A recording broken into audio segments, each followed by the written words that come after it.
Welcome, everybody, to another episode here on the SitRep podcast. I am your host, as always, Mr. Oriskany Jim, and today I am joined by our friend Piotr. Am I saying it right this time, or am I supposed to put the R on the end? Yeah, it's nice. It's nice. Hello, everybody. How are you today? All right, so what we're going to be looking at today is an 80th anniversary look at one of the very first American permanent landings. There were raids up until then, but this was going to be the very first permanent American landing on a Japanese-held island. It was the beginning of the long road to Tokyo, so to speak, that was going to sort of, burn a path up the Pacific for about the next 3 years.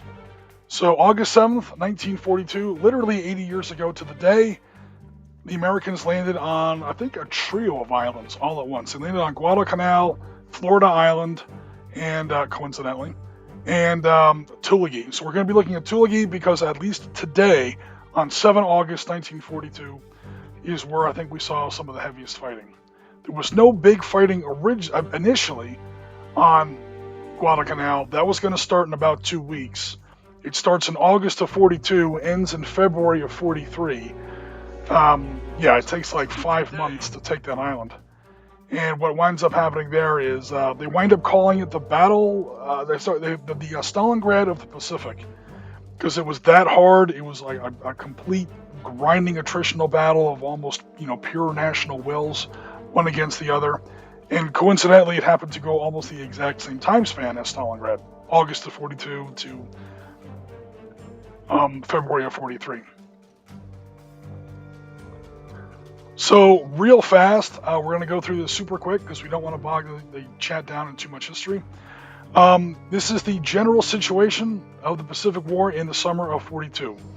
So the Japanese advance has been halted at the Battle of the Coral Sea in May. That's where they tried to outflank defenses along the eastern tip of New Guinea there, and they were turned back by the American Navy.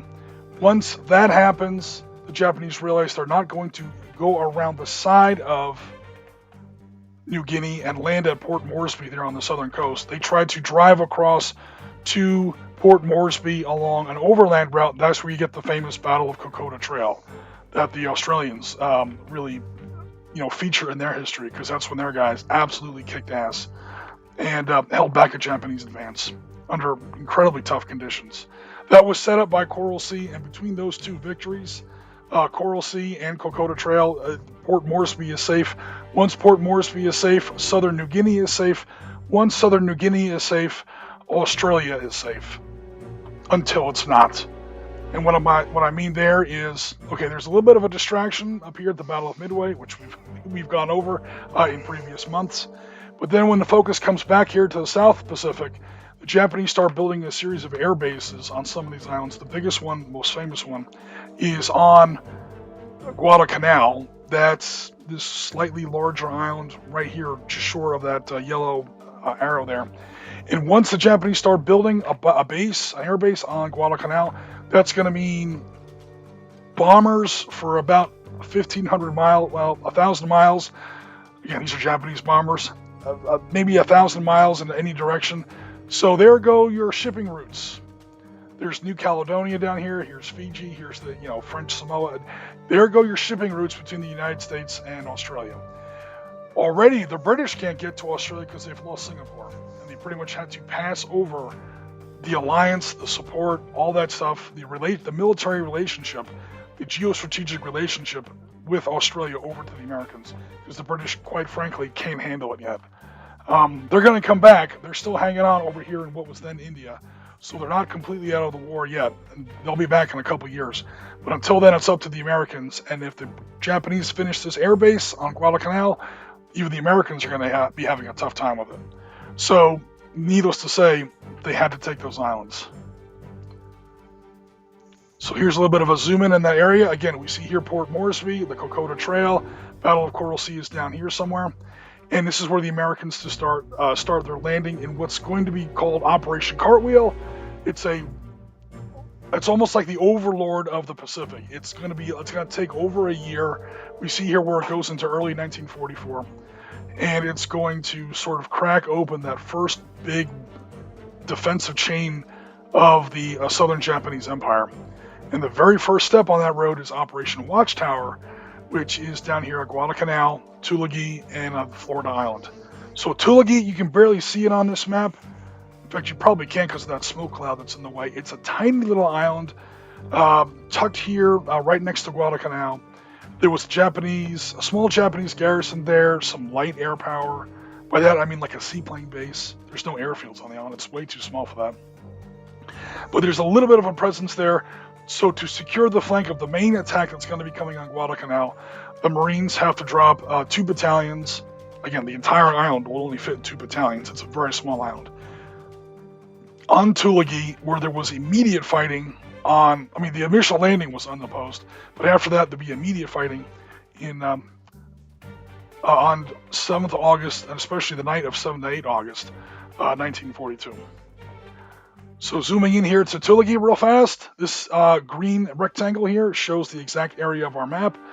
Again, Valor and Victory, it's not that big of a game, so a table is usually about the size of like 2 Flames of War tables or something like that. It's a small squad-based game. It's not a huge, gigantic battle game. Mostly infantry focused, so it's perfect for most specific campaigns. We see where there was yes, the map is in German, so we have to kind of translate that. We're looking at Hill 208, 2 flag positions. You're going to see them on the map in just a second. And it says here Polizei Fort or Police Fort. That's sort of like the old British colonial administration building. It's not really a police fort.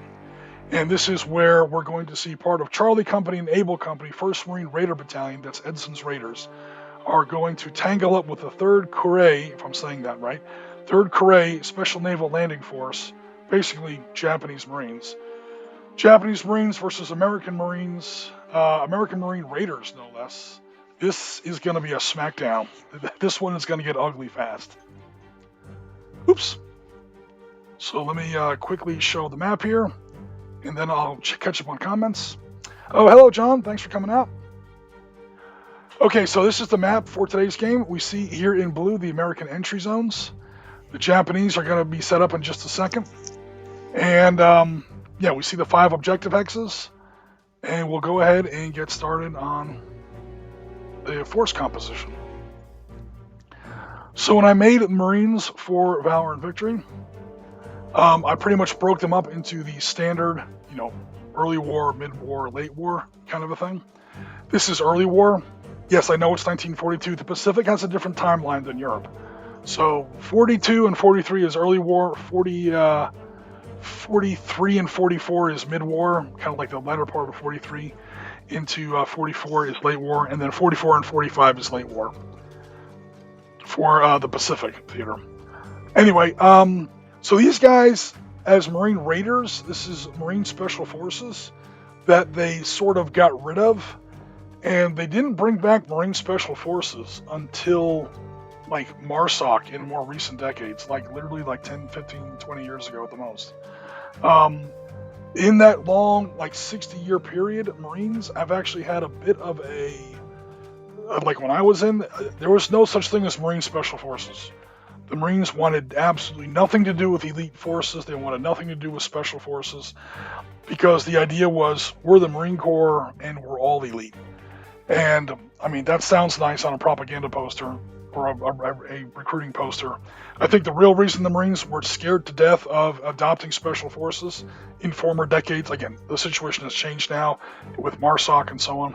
But nowadays, back in those days, Marines wanted nothing to do with Raider battalions, Special Forces battalions, anything like that, because I think the Army has always sort of wanted to get rid of the Marine Corps on one level or another, and one way they could do it was to basically turn us into the Royal Marine Commandos.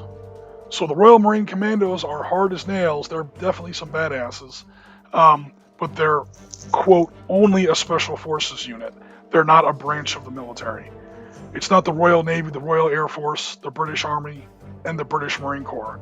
No, they just became a Special Forces unit, like Delta Force or SEALs. Again, hard as nails, they're not their own force. They don't have their own department. They don't have their own seat on the Joint Chiefs. And, well, they don't have their own department anyway, but they don't have their own seat on the Joint Chiefs, and so on. So this is a bit of an anomaly, the whole idea of Marine Special Forces. How it works here in today's game, the Marine Raiders, their early war, they pretty much have mid-war stats, is the only real difference. They have support weapons of the day, the Browning 30 caliber, the old school M1917A1, sort of our rip-off of the Vickers machine gun from World War I, and the BAR, Browning automatic rifle. Plenty of that.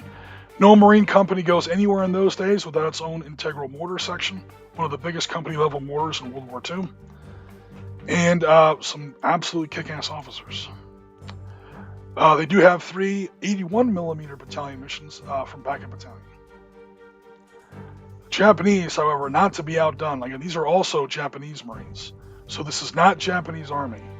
Notice the markings are different on the shoulders.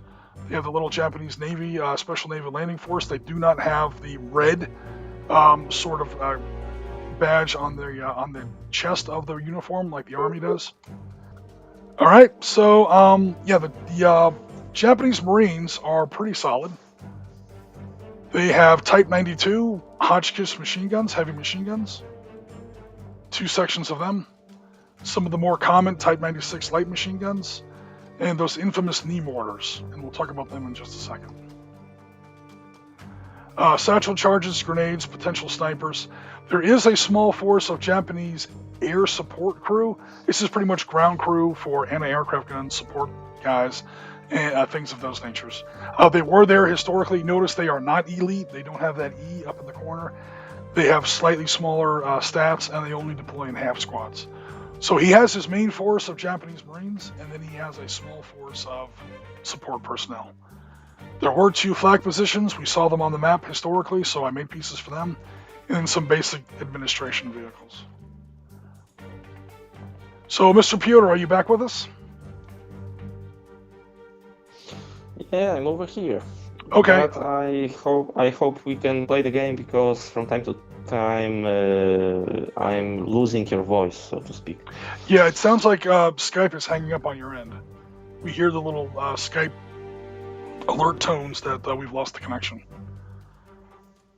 So we will do the. Weird, because I have an excellent connection quality. All the time. We're also pretty stable. So, and we're not losing internet. The stream is still the stream is still up, and my Skype call remains steady. So I'm not sure what's going on there. So John says, yes, the leg breaking mortars. Never mind. At least until the Allies got over the name. Never mind what, Piotr, are you okay? Is everything okay over there? Yeah. Okay. So John says, yes, the leg breaking mortars, at least until the Allies got over the name. Yeah, there's an infamous incident. John is absolutely correct, where I know exactly what he's talking about, where they captured a bunch of these little mortars, and they saw the spade on the back, and I guess they thought it looked like it goes on your thigh, like you take one knee, almost like a genuflect position. You brace this little curved spade part on your knee or your upper thigh, and you launch the mortar that way, like an early grenade launcher. That does not work. I can tell you that for a fact. So, look, we captured these Japanese mortars. Let me go ahead and try and fire one. Look, this thing fits right here on your knee comfortably. Let me go ahead and drop the round down here. Oh no, I'm at the battalion aid station with a shattered leg. They have to, stitch my knee back together. Meanwhile, the Japanese are watching from the brush going, how are you people winning this war? You people are so stupid. That spade clearly goes in the ground. Yeah, that was the mistake Marines made once, and they didn't make it after that, because clearly. Okay, so I'll be playing the Marines.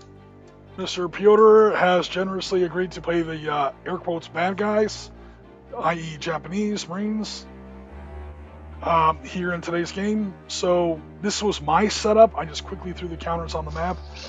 Mr. Piotr, did you want to change the positions of any of this stuff? Except for the flat guns, because the flat guns are kind of in their historical positions. No, everything's fine. We'll see which Marines will win, because as you said during the pre-game chat, Marines always win. That's But true. Marines on both sides. This is true. You know what? The Marine, no matter what, Marines are guaranteed to win this game. I honestly don't think that the Marines will lose, American Marines, I should say, are going to lose the battle. We'll come up with something for victory conditions, like 2 to 3 advantage for the Japanese. Like 3 points for every unit, every American unit eliminated, 2 points for every Japanese unit eliminated, to make the game fair. Because the Americans do have a pretty overwhelming force. I outnumber Piotr about 2 to 1. Maybe a little less than that. He does have some light fortifications, but really just sandbags, nothing serious. This is not Iwo Jima. So the honeycombed caves and bunker complexes, that's not Tulagi at all. And I do have a little bit of off-board mortar support. However, he does have some light on-board artillery support in the form of these flat guns, which are not going to be, I'm not looking forward to them. So, cool. Let's go ahead and get started. Hello, Ben Johnson. Thank you for coming out. We are 80 years in the past today. All right, so the Japanese are already set up. The Americans are going to go ahead and set up turn 1. Hey, look, everyone. I actually remembered to start. I always mess this up, but today I actually got it right. I always forget to start a new tab for turn 1. So thanks very much, everybody, for coming out. And thanks very much for everyone who's going to be watching this later on YouTube. Please consider joining our Discord. The link to our Discord is in this video, and the link is in the description to this video. It is set to automatically accept your invitation. So again, check out the description of this video, and you will see a link to join our Discord. And that's where sometimes the community really hangs out, at least our little sit-rep community. All right, get all my officers on top, please. All right.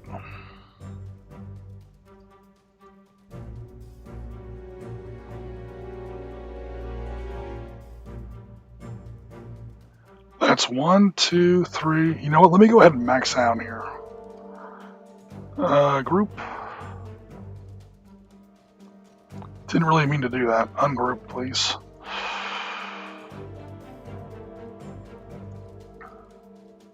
Sorry, Marines. Yeah.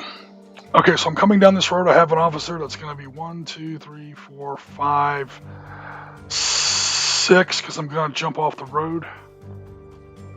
Oh, God, these other guys are in the way. All right, hold on, guys. Let me put my little force together here.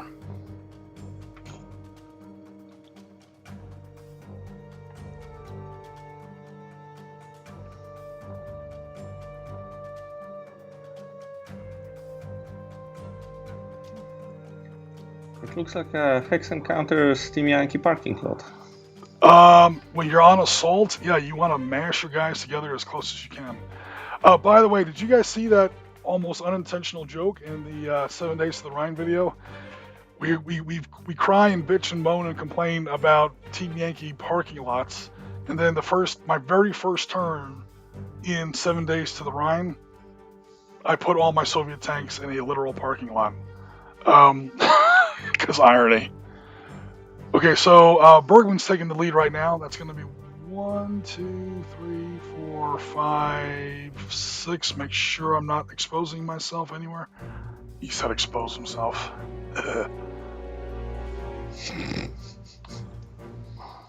He's got jokes, everyone. He's got jokes.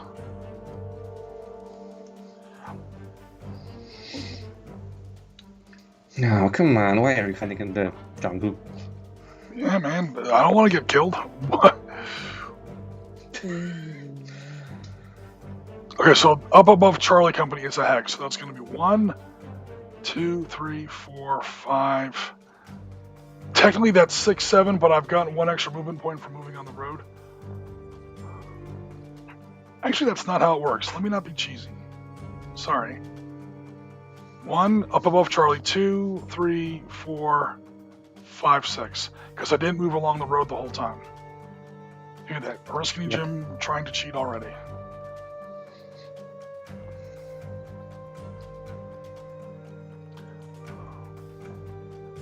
Move to front. At least you have bubblegum, and we have rice. Yep. Japanese Imperial Army, I'm sure the Marines were just as tough. Japanese Marines. Could reportedly fight. They couldn't do this like forever, but for large parts of Guadalcanal. Bring to front. Japanese troops could march and fight on a handful of rice a day. They were definitely some bad. Now, they couldn't do that for long. Eventually, disease and exhaustion and everything else will catch up with you, but... Okay, so 1, 2, 3, 4... Let me try something else.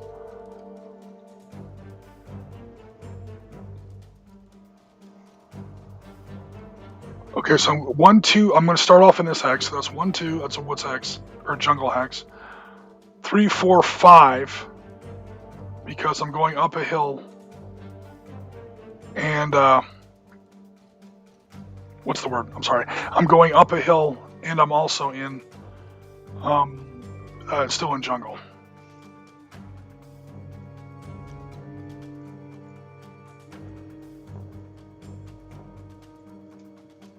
I'm not going to do that. I'm going to do this. Is that hex safe? I don't think it is, but you know what? I'm going to have to take a chance. I'm going to trust in the glory that is Piotr's dice rolling. Yep, H2 does screen me. I'm sorry, what was that? Good one, good one. Yeah. I'm going to go ahead. Fired already. I'm going to go ahead and take a chance there. However, I cannot see you. Yeah, you can't see me anyway, so he's blocked by this. Cool. Awesome. All right, so now where are these guys going to go? The one, the Japanese were, coming at you. We were lost in the jungle all the time. Alright, that's my main force. Now my little support platoon. One platoon from Able Company, 1st Raiders. Edson's Raiders. This is what they would eventually name Edson's Ridge after. After these guys wrap up things here on Tulagi, they move over to Guadalcanal, and that's when shit hits the fan. For reals, yo! Oh, God. Oh, wow. This is actually kind of scary. Alright, who designed this map? Was I supposed to play the Americans? No. 1, 2. So I realized, the second I come on the board, I'm technically screened from this guy. This squad can see me, so I'm not going to do that. I'm going to come in here through Oscar 1. So that's 1, 2.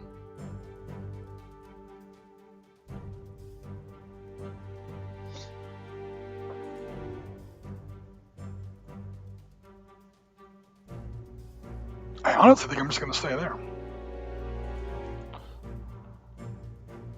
Oh, for crying out loud, give me a break. Bring to front.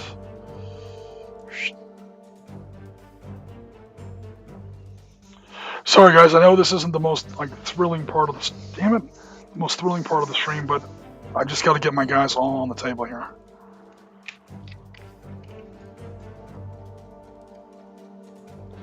Hex encounters games, which I love. So. Hell yeah, man. I'm not making fun because I don't like them or something. Bring to front. I just sometimes has a little bit of a slow start while I get all my guys on the table. All right, all my guys are on the table. That's it for my movement phase. Clearly, we've already gone through our command phase, our direct fire phase. My movement phase is now complete. I don't think there was any opportunity fire. If not, we go to your direct fire phase. I cannot shoot at you because you are still in the jungle, so that's not going to happen. I don't want to combine anything or, swap weapons between the guys. So, do I want to make some movement? Oh, well, technically it's still my turn. So it's your defensive fire phase. in my turn. If you don't have any, I'm going to go ahead and finish my turn, which is my advance and assault phase. Oh yeah, that's true. Which is just going to be 2 seconds, well, maybe like 2 minutes.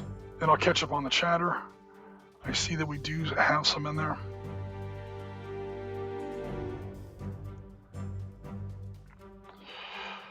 Now here is where I do regretfully. Oh, yeah, that's gonna suck. That's gonna suck a big one. But I do want to do it. So this is, again, I know I've crowed about this before, but guess what? I'm going to crow about it again. This is where I love Valor and Victory. It's a little abstracted, but it does allow you to use some actual infantry tactics. I had enough points where I could have run into that hex, and then he would have had his defensive fire on me. I didn't do that. I did not literally stand up in the jungle, full height, fix bayonets, and rush. Not to get coy about it, but Japanese style, straight at the enemy with, samurai swords waving. You get into G2 and you stop. You let his opportunity fire phase pass. You let his defensive fire phase pass. And then you use the advanced assault phase to move your 1 additional hex. This is your guys rushing up, jumping on their belly, diving on their bellies, and then low crawling up to where they can see me. Now, I'm still going to get hit during his upcoming fire phase, during his turn, but it allows you to dilute at least a little bit of the enemy fire. And this was the 1 stack I haven't moved yet. I'm going to get a +1 to the dice roll because you were doing the assault move, yes? If I remember correctly. No, because I moved more than half my movement. Oh, and that's usually only for defensive fire. I'm sorry, opportunity fire. That's only for opportunity fire. I'll get 2 for woods, and I think that's going to be it. Okay, so that does conclude my turn. Now we go over to the top of the Japanese turn. So real quick, in the chat, Dean says, he's talking about my tank parking lot with the T-80Us. He says that would have been worse if the T-80s were actually between the white lines. I should have done that just for fun. Japanese are Japanese. Good grief! I'm talking about 2 games here. The Russian T-80Us are literally, parked neatly in the parking lot. That would have been funny. The issue with rice is that it is a form of rice that was very low on certain nutrients. Without anything else in their rations, they were susceptible to beriberi. Yeah, and the Marines as well, because as I'm sure people who are familiar with the campaign will tell you. If not, check out HBO's The Pacific. They'll tell you all about it. No sooner had the American Marines landed on Guadalcanal than I think 2 nights later, the Battle of Savo Island takes place. It's one of the greatest naval defeats in American history. And the American Navy more or less abandons Guadalcanal after unloading only half of the Marines' supplies. So not only did the Marines no longer have air cover, gunnery support, any more supplies, the supplies they were supposed to even go in there with, they only got half of those. So the Marines fought like the first month, 6 weeks of Guadalcanal on captured Japanese rice, which they weren't used to, and as John points out, was not really sustainable anyway. Was that from the food general shortages or a mistake? Actually, I'm not sure. The Japanese army was not very good as far as support, supply, a moral center. The Japanese army is not impressive in literally any way in World War II. I'm not a fan of the Japanese army. Japanese Navy and Japanese Marine Corps, or not Marine Corps, but Japanese Marine Force, very different. With the Japanese army, yeah, not so much. And the Guadalcanal is defended by the army. I think it's 32nd Division, 17th Army. So it's night and day as far as the quality of the troops you're up against. There's just a shit ton more of them on Guadalcanal, where it takes the U.S. Marine Corps and then later the U.S. Army in the form of 25th Infantry Division and Marical 23rd Infantry until February to clean that island completely out. Supply issues, says John Sauer. Yeah, I would definitely imagine so. And once it got bad for them, it was a real issue. Yeah, malaria and various dysentery, various other diseases definitely killed a lot more people, especially on the Japanese side, than combat. Welcome to the jungle. Yeah, welcome to the jungle. Okay, over to you for your command phase. Do you want to split up any squads or switch any weapons? Nope, not really. Alrighty, then we will go to your direct fire phase, which I'm sorry to say you have at least a little of. Yeah, actually, my anti-aircraft gun can hit you in the woods. In Oh, the woods, no. in the jungle. Oh yes. Oh no. Alright, so it's twin 25 millimeter Type 96s. I know people are probably more familiar with the triple barrel that you see on all the Japanese warships. Triple barrel was not used on land. It was the Model 1 twin mount, so that's what we have here. Alrighty, so sorry to say for me, yeah, you've totally got a clean line of sight. I do get +2 for woods. There's no officer in your hex, so I'm happy about that. Your attack factor is 10. Yep. Okay, so let's make you're the roll. on the white row. You have to add 2 to the result. No worries. My dice will save you. I hope so. It's a 6 because an 8, so no casualty points. That was close. Oof. Kinda happy. Not gonna. Stormtrooper. I don't have any. Oh, I do have a fire hex or a fire counter. Good. Awesome. That I was sweating a little on that one. All right, cool. As an anti-aircraft gun pressed into an anti-personnel role, so the numbers aren't the best. Also, Japanese support weapons in World War II were kind of ass. Nothing against the troops. The weapons were left over from the war in China, and they never changed them. Okay, so any other fire? I think you have at least some fire. Yeah, I believe I can hit your raiders.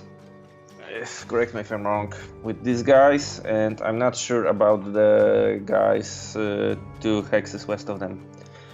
I don't know if the jungle is screening you or not. That's a badly drawn hex. That's my fault. We'll call M4 a non-elevation hex. That's right through the dot. That is a terrible hex on my part. I did not intend Mike 4 to be an elevation hex. So actually, no, it does not. Because M3 is not immediately in front of me, and M2 is out of the way. So yes can see and yes can see. Okay, so let's shoot. Okay, which one do you want to do first? The one. This guy is having a mortar, isn't he? The one on to the west. Yep. Okay, so let's try to hit you with the one in 05. Okay, so we've got these are your air force. The Japanese didn't really have an air force; they had an Army Air Force and a Navy Air Force. These are your air support guys that no longer have aircraft to take care of, so they've now been given a rifle and thanked for volunteering. We have a total of 6 points. Make that 7. -1 for your officer. Add 2 for my woods because I'm still in a jungle. So net add 1 on 7 points. Yay! Oh, it's an 8 again, because I rolled a 7. Nice. Marines are getting lucky so far, folks. You know what that means. It means I'm going to get the hell kicked out of me later in the game. Mr. Shindo! Mr. Shindo has a full squad and a Type 89 mortar, so a total of 5, 9. He's also got 10 points. Same thing, add 1 to the die roll net. You know that my dice are going to win you this game, yes? I certainly hope so. Oh, it's a 4. A 4? Becomes a 5. 3 becomes a points. 5. Oh, I actually took some casualties this time. Ah, shit. That ain't good. Do I have... Please tell me I have a half squad in here. Of course I don't have a half squad ready. Oh, Oriskany. You're so... Yes, I do. I have to. I do. Okay, thank God. Okay, so that is a full squad out of there. Half squad gets put in there. That was only... Again, I'm not going to go through the rules 100 times. So, real fast, for anyone in the chat who's not familiar with Valor and Victory, the last number is the casualty number. I did have 5. I just took 3 casualty points. So when I reduced the full squad to a half squad, we go from 2 figures to 1 figure. That's only a difference of 2. So I've only paid 2 casualty points. I have to assess a 3rd casualty point. I'm going to do that by pinning the remaining half squad and the BARs with them, because of course the weapons are pinned along with the guys. Okay, thanks very much for that, Mr. Knee Mortar. Damn you. And that stack has this now what happens when you know how to use it. Yeah, see? The Marines say, what, that was a knee mortar. I can't wait to get hold of those and break my knee. There should be a special rule that the second the Marines successfully assault at a position with a knee mortar in it, I'd take 1 casualty point automatically. Because some asshole tries to launch it off his knee and, hilarity ensues. Okay. Any other fire from you, sir? Yeah, I'm wondering if the second anti-aircraft gun can actually see anything because he's on higher elevations of the jungle on the, so to speak, -1 from it does not block the line of sight. Well, O2 will block this guy because he is, it's directly in front of him. So I believe I do not see anything else. I actually believe you do believe. Oh no, wait, because you're at level 1. This is level 2. Never mind. Actually, no. He can turn around though. There we go. Yeah, these guns do have a facing, so we do have to kind of keep an eye on that. That's true. We haven't played Valor Victory for over a year, I believe. Yeah, this is not one of Oriskany's Madcap Valor Victory Modern Expansion. This is straight out of the standard +1, standard D+1 Barry Doyle rule set available on Board Game Geek. This is not a mod. I made up some of the counters, but again, only some of the counters. Like those anti-aircraft guns and different Marine levels. Before anyone accuses me of making the Marines too powerful, I actually nerfed the Marines. Because the Barry Doyle version pretty much makes them all late war Marines. And I was like, wait a minute, they don't always have those incredible stats. Let me go ahead and jack them down a little bit. For different periods of the war. And we're in early war now. So John says, oh hell, it's Jim versus Piotr, the battle of the low rollers. That's right. John says, well no, we don't have Damon in. One of these days I'm going to get Damon versus Piotr in the game. And we're going to see the true best of the worst as far as dice rollers go. Well, actually, low rollers in this game is a compliment. Oh, in this game? Yeah, you want a low roll. Because it's a real war game based on a 1980s war game when you rolled low. Games where you have to roll high, I literally have to do all the equations in my head backwards. I am so used to old games where the difficulty, it's a +1 difficulty, it's a +2 difficulty, it's a plus. So the number that you had to roll under became, or I should say, no, I'm sorry, reverse that. See, that's the sickness of modern wargaming right there. In old school games, you got pluses to your unit. Oh, I got a +1 for my officer, I got a +2 for mortar support, I got a +1 for elite status. Your ability number goes higher and higher and higher.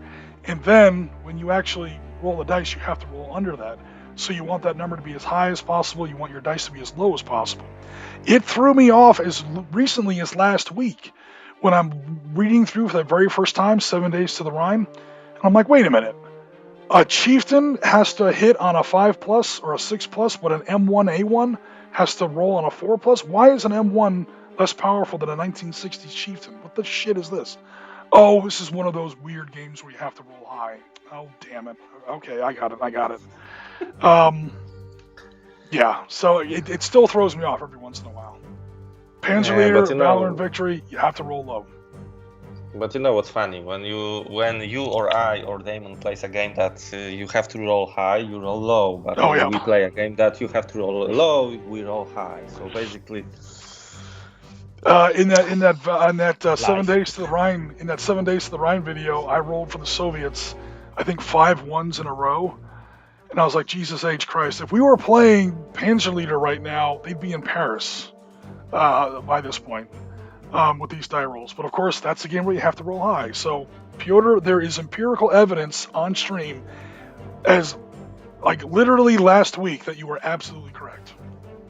When the game requires low rolls, I roll high, and vice versa. Oh yeah. All right. So any other direct fire from you?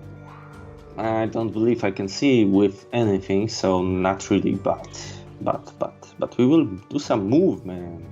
Yeah, there's a little bit of he's tucked behind that thing. Again, for people in the chat, he's hiding behind the shoulder there on Hill 208, the crest. The Americans are making some pretty decent use of the. Okay, technically, he has a shot, but you have to add 1, 2, 3, 4, 5 to the roll. I doubt you want to take it, but no. But again, just for people who are watching the chat, and if anybody watches this later on YouTube, excuse me, sir, I think at 1541 or whatever the timestamp is, you meant to say this. We're keeping a pretty good track of it. We both played plenty of Valor and Victory before. Okay, sorry, over to your movement phase. Okay, so let's take these two clowns in 08 and put them in P4, because I believe... no, they won't be able to reach... They will be only able to reach P5. That's not nice. But... Okay, I apologize. Which guys are you talking about? In 08. Oh, I got you, yeah. But they will only have 4 movement points without the officer. The officer will waste 2 movement points in order to reach them, so they will still end up with 4. Technically, they'll only have a movement of 3 because they have a heavy support weapon. That old French World War I machine gun is going to slow them down quite a bit. So movement rate, again, for people in the chat, whenever you have an H-class heavy weapon, your movement is reduced by 1 because the thing weighs about 80 pounds. No worries. We will put them in N6, so November 6, because they can go there by foot. 1, 2, 3, yeah, because technically N6 is not a wood hex. However, it is a stream hex, so it costs you 2 points to enter. Yeah, you got it. And let's take this wonderful officer and help these guys out. Yeah, getting the same X. Yep. Okay. Yeah, that was a mistake on my part to leave him. He was literally just sipping tea in the police station. He wasn't with any of his men. You want that -2 with some high-powered weapons. Oh, actually, he was preparing for the inevitable. Nope. He's already got the sword out. It's the wrong sword, man. You have to get the shorter one, the wakizashi. If I'm saying that right. There's an actual sword. Like most samurai swords come in a set of 2. There's the long katana, and then I think it's a wakizashi. If I'm saying that right. It's a little bit shorter, and it's often used for that purpose. We won't say why, because YouTube will probably kick me off for mentioning the S word. But anyway, such is the world we live in. Actually, I doubt YouTube even notices us, but we're so small. Okay. So let's do some delaying actions and take the guys in Juliet 5 and put them into Hotel 5. Cool. And that's it. All right. I did not really see either of those 2 moves, so there was no opportunity fire. We now go to American defensive fire. Oh, hell yeah. American defensive fire. First thing, Mr. Waterman is going to fire his non-knee mortars, his regular old-school American 60mm mortars. With his -2, he's called in by this guy. So it's going to be Waterman with 6 points, -2, +2 for your sandbags. So no penalties and no modifiers. So let me get these out of the way so we don't get confused. All right, Waterman's going to fire. By the way, that's Sergeant Waterman. That was one of my NCOs actually in the Marine Corps back in the day. All these officers are named after guys I knew back in the day. And Waterman was pretty badass. I doubt he listens to our channel, but Mr. Michael Waterman, if you ever see this, hope you're doing well. All right, so 6 points. -2, +2. It's a net of nothing. Turn on Mr. Webcam. Drop it on that Japanese anti-aircraft gun. Do it. Oh God. Yep. We're off and running on another Oriskany dice adventure here. Yeah. Clearly that's nothing by a comfortable margin.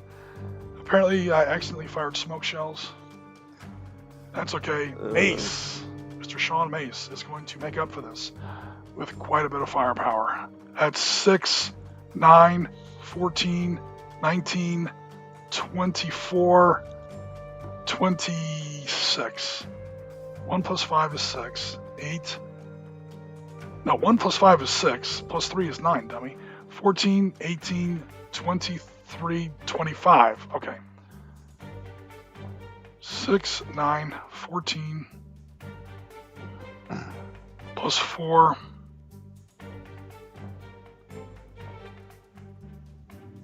How come I keep getting different numbers? Because I'm terrible at arithmetic. 6, 9, 14, 18, 23, 25. Okay. I got the same number twice. We're going with that. 25.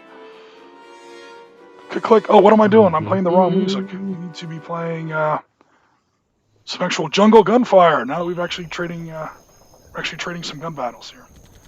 Let me turn the sound up on that just a skosh. Guys, let me know if that winds up being too loud in the audio.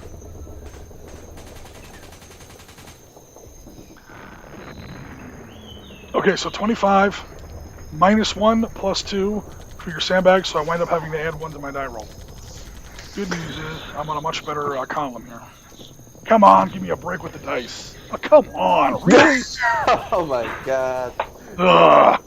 Here we go again. John, you were right again. Because my life sucks. Oh, this is going to be a fight. Yes. The best of the worst when it comes to dice rolling. Okay, so I got 9, 10, plus 8 is 18. Woods, -1, +1. 18 plus 1. I'm down to this row. Switching dice. Here we go. Oh, for God's sake. This is kind of funny now. The Marines was supposed to help. The Marines have apparently forgot all their ammo. I hate my life. I spend all this time making a game and I can't even win my own games. Go ahead. What were you saying? And this is why the Japanese had. This is why the Japanese had to come over you at night. Yeah, because I don't wipe them out here. This is setting up the bonsai charge. All right, I think that's it. I can't see too much of else. F5, F6 blocks me. Or I'm sorry, E6, F5 blocks me. Nothing. Yep, that'll be it. Over to you for your advance and assault phase. Everything except your anti-aircraft guns can move 1x. Yeah. Let me show you the whole map. There you go.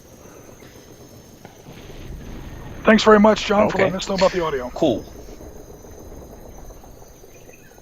Yeah, John says, unless you're John Basilone, running through the battle with a machine gun in his bare hands. Yep. I know exactly what you're talking about. And it's the M1917. He's literally burning his hand. There's a statue of him in Raritan, New Jersey, near where I used to live, where I grew up. Where they still, they still, I don't want to say worship him, but yeah, they still remember him very, very well. That was his hometown.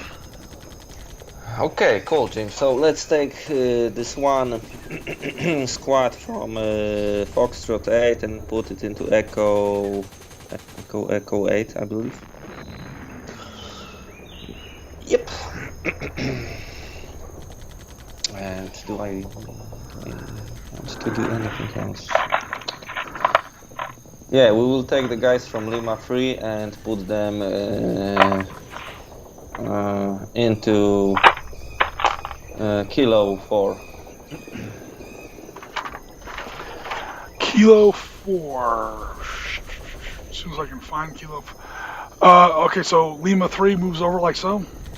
Yep. Alright. Just because they want to cut the barrage. I see what he's doing there. He's basically using his men as mutant shields. So when the mortar barrage lands on him, it'll be like, oh, I'll assess casualties against these infantry guys and not the anti-aircraft gun. I understand your tactics. I see what's coming. Okay. Anything else? Anything else? No, not really. Let's go over to turn 2. Wow, this game goes fast when there's not all of Oriskany's special modern expansion rules for casualty evacuation, evacuating prisoners, watching out for civilians. Tactical nukes. Yeah. Drones. I don't think I've ever used a tactical nuke. Don't tempt me. I'm about to call in a tactical nuke on this stupid anti-aircraft gun. I would still miss. I called it in on myself, knowing my luck. No, you're too many hexes away, so no worries. I'd figure out a way. I'd roll a 7 on a d6. Okay, so we're starting turn 2 with the American command phase. First thing that happens, everything rallies. Very happy about that. And then we go to command phase. Hey, we're in command phase. So I'm calling in some of my mortars. I wonder why. I have to do that.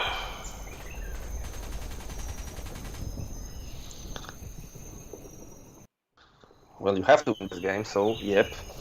Actually, no matter what, Marines win, so I don't have to win this game anymore. I'm calling in 2 mortar missions, 2 of my 81mm mortars from back at Battalion HQ. Mr. Edson, please send me some mortar missions. Okay, they hit on a 1 through a 4. I'm going to roll for both of them at once. 1 hits, 1 misses. It misses by 2, so I'm going to see which way it misses. Clock rate, north is 1. 6. It hits... I literally almost called it in on myself. Short round! Boom. Okay, my dice are... I told you, I almost hit myself. With my own mortar mission. Okay, so they land on the yellow table. I have to add 2 to the die roll for your smoke screen. I'm sorry, for your sandbags. And I don't know if this is going to help at all. I'm going to actually bring in my U.S. Marine Corps dice that our friend Bruce Lee sent to me from one of the Team Yankee boot camps. So I have to roll 2 dice. I have to add 2 to the result. This is my off-board mortar mission. Come on, man. Give me a break. That becomes a 9. That's really nothing. It's 1 casualty point, I believe. Oh, it's 2 casualty points. I take it back. So 2 casualty points. So, do you want to assess it against the squad or against the gun? Against the squad. We Okay. will break it in half. So down goes half a squad, and There. there you go. That was useful. Bringing them over there. Yep. Sweet. Alright, so that wraps up my command phase. Sorry to say, we now go to my direct fire phase. Mortars. I'm gonna mortar the shit out of that thing again. So -2 for my commander, +2 for your sandbags, 6 points. Nope, that's gonna be a 10. Fucking Christ with these dice, man. 10 on 6 points is nothing. Alright, that's it for direct fire. I now go to movement.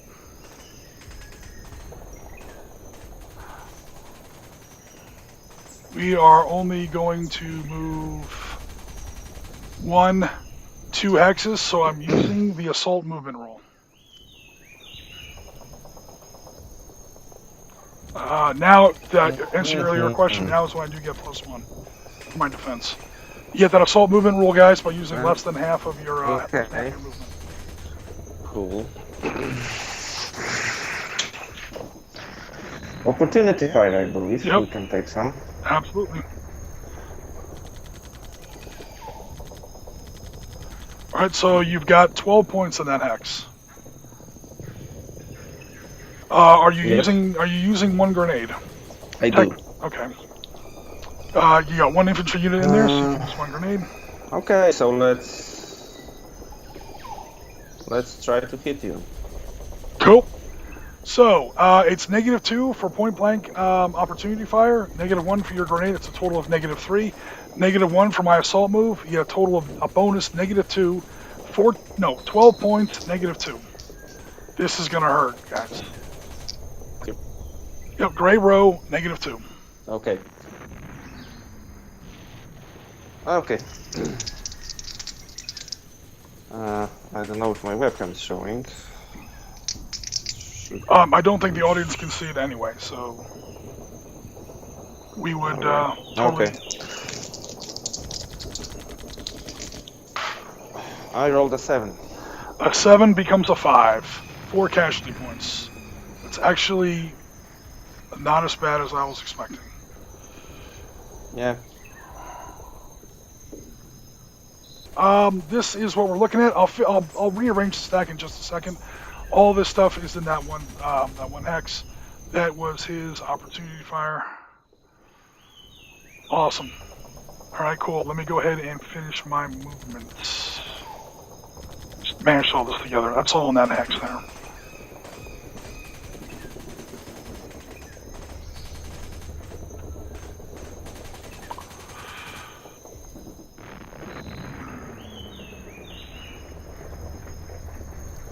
One, 2, going uphill.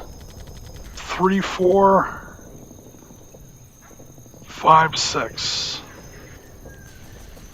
No, whatchamacallit movement this time, because I had to use no assault movement bonus this time for me, because I had to use all my movement points. And honestly, you do have more opportunity fire. You know, we're calling M4 not a hex. He saw that, and I hate to say it, this guy saw that.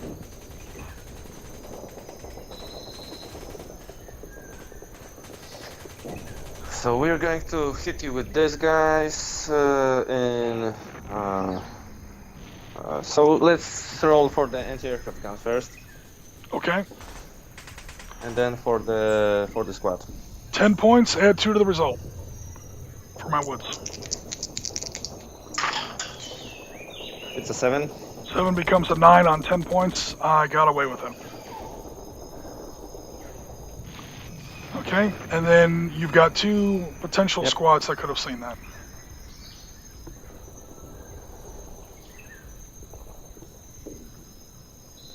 Okay, so let's try to hit you with the guys,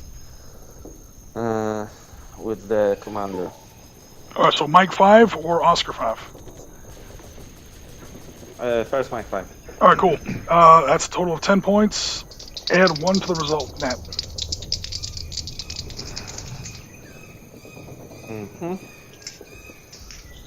Waiting for those boxcars. I don't know if you did hear me, but I rolled a 6. You rolled a 6, which becomes So a 7. becomes a 7. 1 point. Alrighty, I gotta pin someone down. I have a half squad in there somewhere. I will repin that half squad. Okay, got that. And then last... Go ahead. Question. Yep. You running around with this? We would sub. Alright, I'm gonna go ahead and call you right back, Piotr, because we're really having a hard time hearing you. So I'm gonna call you right back. Hopefully you can hear me. Okay. Oh, you're back. I'm I sorry. can hear you. What was your question? Go ahead. I was asking about your heavy machine gun, because is it counting as a heavy support weapon or not? Oh, actually, you know what? You're right. He's back here. Because I don't know if you could have moved, so... You're right, so I moved him back here to L2. Good catch. Thank you. You're right, with that 5, he only has a movement rate of 5. Not 6. Because he has a heavy class support weapon. And he's not John Basilone, unfortunately.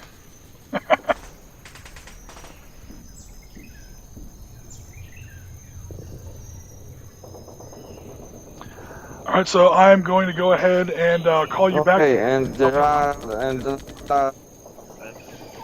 guys. So the dial. Okay, so yep, you got a total of 7 points. Add 1 to the die roll net. Yep, I rolled a 5. Becomes a 6 on 7 points. Oh, that was at least 1 more casualty point. Ah, no!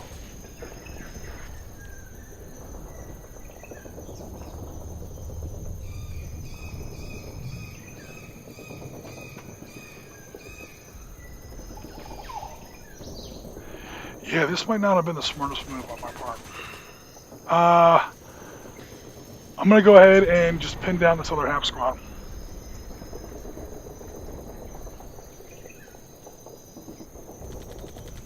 Okay, so that was the 1 casualty point there. Awesome. Any other opportunity fire?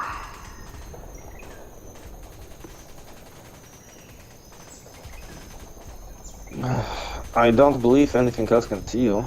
Alright, so I'm going to go ahead and... actually, there will be some... I don't know if the guy in top will focus on the ridge. let me go ahead and move the rest of my guys, because there will be probably some more opportunity fire. There's a Hotchkiss machine gun there.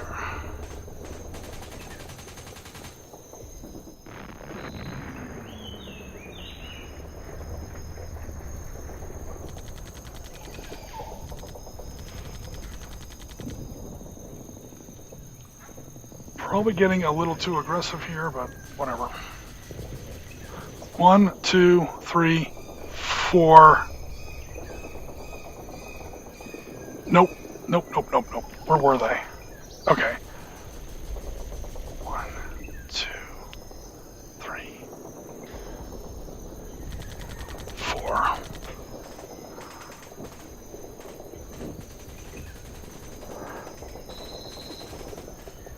Because I don't have enough firepower, that's why. Alright,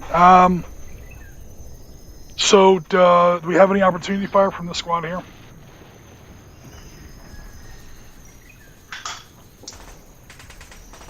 Total of 6 points. Subtract 2 from the die roll. Yep. Oh, it's a 4. 4 becomes a 2 on 6 points. Oh god, that's a full squad. I am talking about these guys here. So you get +2 for point blank and -2 for my wood. So I'm pretty sure it's 4 points at a wash. Unless you want to use any more grenades. Yeah, we'll add 1. Alright, so now it's -1. You're on the 4 column, or 4 row I should say, -1 to your die roll. It's a 5. God damn, 5 becomes 4, that is 3 points. Can't buy a break today.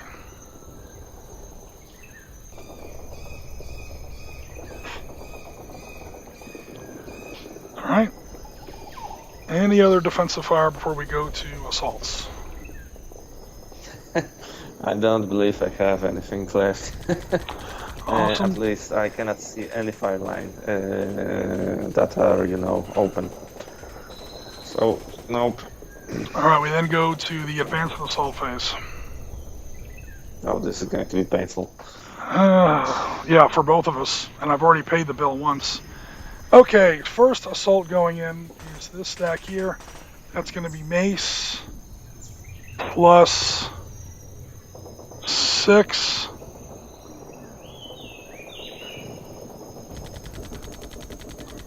This fire team plus 5. So 5 and 6 and mace, that's a total of 12. Plus 9 is 21 points. Subtract 1 from the die roll for the commander. And I'm throwing... Come on, man. Alright, so 6 plus 5 is 11. 12, 21 points versus your 2. I'm not going to throw in a grenade because it's like 10 to 1. So we'll go down to the assault table. The table goes up to 4 to 1. I'm subtracting 1 from the result for my commander, so I have to roll an 11 or less. Wrong button. So that's a successful assault. That's destroyed, and used up. That was 2 points. I have to pay 2 casualty points in that hex. So I will do that by pin,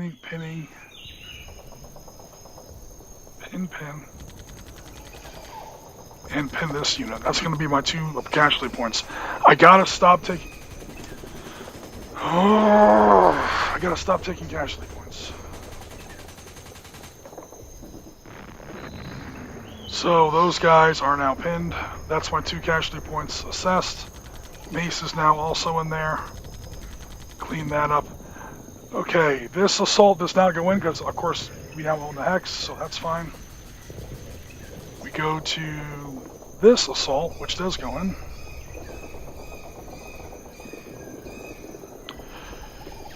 Except this guy's pinned, so he won't be able to help with the 30 caliber. That's going to be a total of 9, 10. I'm throwing in 2 grenades, -1 for my officer.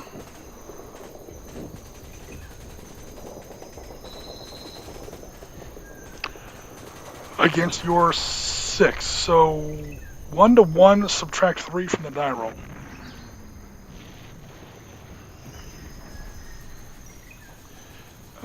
Okay, here we go with the dice. Snake Eyes. Wait, is that Snake Eyes? Yes. U.S. Marine Corps comes through for a change.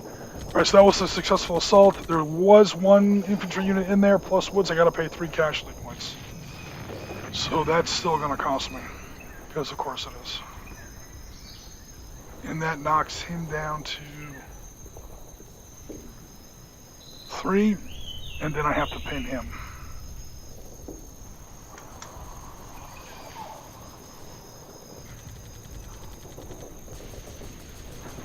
Just get to the front before something else breaks. Okay, trying to keep the map clean.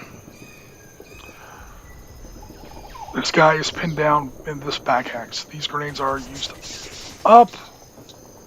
This grenade is not, although I'm going to use it now, I think.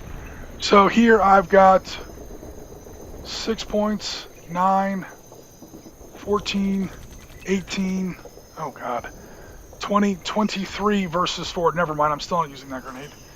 So I should have 4 grenades left. Okay, good, I do. I have a grand total of 6 to 1 odds, -1. So again, I have to not roll an 11. Turn on Mr. Camera. Alright, sorry, not roll a 12, I should say. Of course I roll a 12. Oh my god. That's a repelled assault.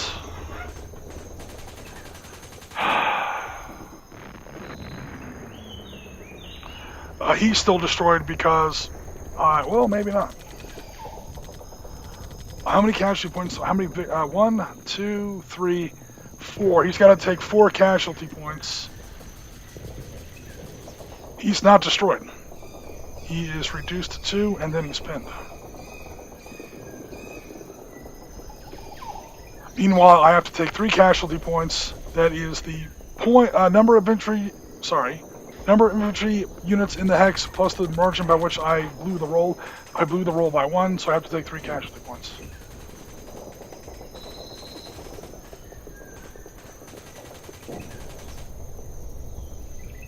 The terrain doesn't matter, yes? It only matters if you win the assault. That's what I just did. I have number of infantry points in the hex. Oh, I see what you're saying. Yeah, you're right. You're right. Number of infantry points, terrain of the hex, plus the amount I blew the roll. Sorry, so it's a total of 4. So there goes the whole squad. Because of course it is.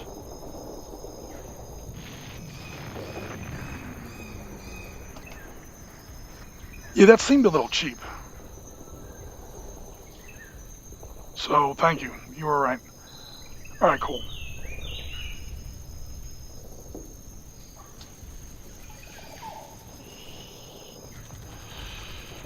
Alrighty. Now, that's it for my assaults. I have to go ahead and rally my guys. Starting here in this hex. That is a 3. That is a 4. Now I'm getting good rolls.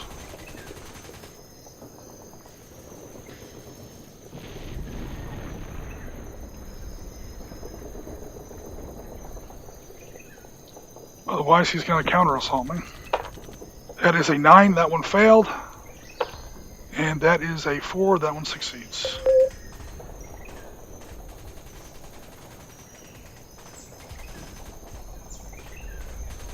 This guy back here does not get the benefit of an officer, so he only rolls a 7 for Marine Raiders. 5. Oh shit, my camera's not on. Sorry. That is 5. He succeeds. This officer is still in good order, so these Marines rally on an 8 or less. There I go again with the camera. 7, and the other squad in there. 5. He also makes it. So almost everybody rallied. And that is going to be the end of Marine turn 2. We go to your direct fire then. Yeah, direct fire. So, let's take our mighty anti-aircraft gun. The one you've got left, yes. Yep. And hit you in the forest. Hit your raiders. Why not? These guys here? Or these guys Yeah. here?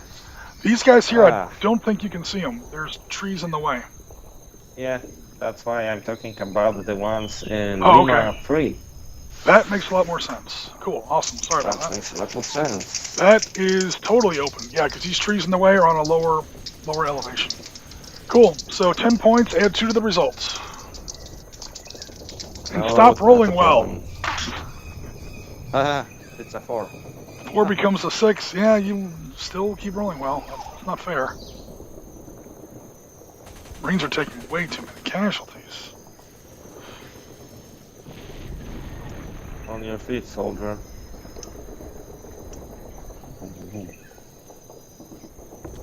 Okay, next.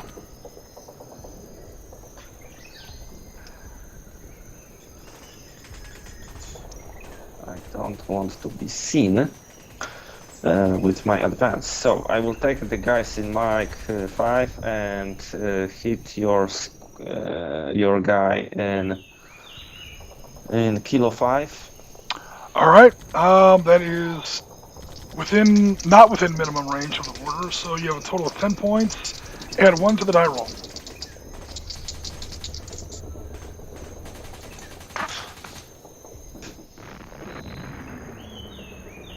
All right, your webcam is not showing, so let us know what you rolled. It's a 5. 5 becomes Weird a because it's 6. turned on. That is 2 more points. That's gonna wipe out that hex.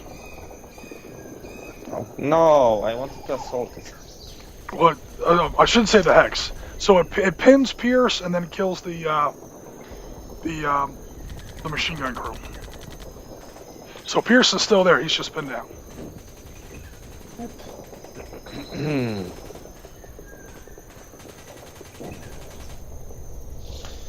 Okay. So I believe we want to shoot at anything else. Not really. Direct fire phase. Okay, we then go to your Let's movement go to phase. Movement. Yep. Yeah, I wanted to move and I wondered whether you are going to hit me with opportunity fire if I take the India 6, Juliet 6 path towards your Pierce guy to Kilo 6, I believe. India 6, my Hotel 4 guy can see you with scraping fire. I have to add 1 to the result. Subtract 1 from the result for opportunity fire in the open. And then when you move into Juliet 5, same thing. Except now I have to roll against +2 for woods. So in India 6, I would definitely take the shot. Mm-hmm. Okay, so we want to do it. Could you show me the camera, please? Because I cannot see your screen. Oh, man. Sorry. Yeah, that time it was my fault. Okay. No worries. Maybe that's why we have a great connection. Yeah, maybe. All right, so India 6, yeah, I can scrape past H5 at a +1 penalty, -1 bonus for opportunity fire in the open. So it will be all that fire -1. Or no, minus nothing. -1 for the officer. Yep. But I can take another unit, I believe that's stationed in Quebec 5, and push them as far as Kilo 6 without being shot at. To Kilo... Okay, so let me just move the officer here. Nobody sees you. Nobody sees you. Nobody sees you. In Lima 6, these guys see you. Oh yeah, because they are on the top of the hill. Yeah, okay. they're not directly behind J5. I lose sight of you in Kilo 6. The other thing is that once you go up here to Lima 5, now all kinds of people can see you. No, we are not that suicidal. You are playing the Japanese, but that's all good. Yeah, I know. Okay, so let's take this funny stack of, servicemen and try to put them into Kilo 6. And take your shots. Alrighty, so they get interrupted there in Lima 6. These guys take opportunity fire. -1 for commander, -1 for opportunity fire in the open. And then that, oh god, I have to add up all these numbers now. The numbers are smaller than they used to be. 7, that's 10. I'm just counting from the top. 1 plus 9 is 10. 14 plus 5 is 19 minus 2. Alright, here we go. Oops, wrong. Where the hell's my camera at? Oh, here we go. That USMC was already there. Sorry. Reroll. I don't want to be cheating. It's a modified 5, which is awesome. What did I say? It was like 19 or something? 10 plus 5 is 19, yeah. 19 modified 5. That is 5 casualty points. Assessed against that X. Okay, kill 2 half squads. Kaboom, kaboom. Alright, and the other guys complete their movement. Nobody can do anything about it because they've already fired. And you're now directly behind these bushes.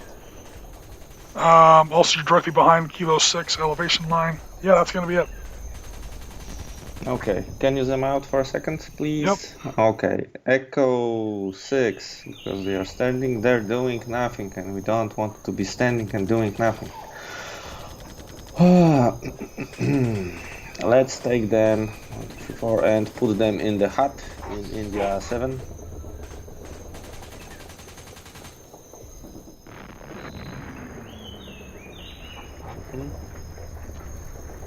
Okay.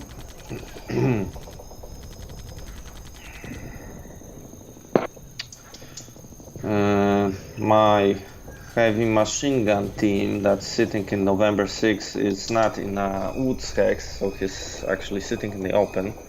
He's in a stream which gives him -1, but yeah, pretty much in the open.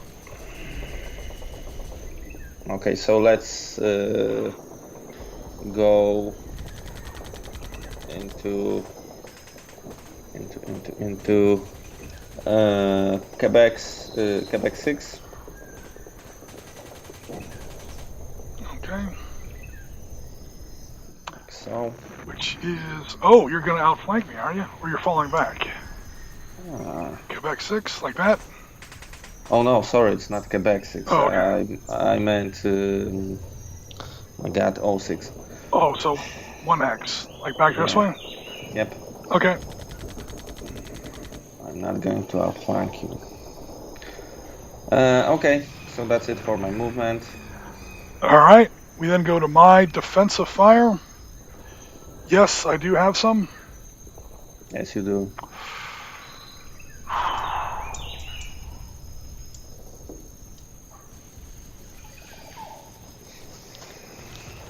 Oh, hell yeah, I do. Alright, so quite a bit. 1, 3, 7, 10, 12, minus 1, plus 2, 12, add 1.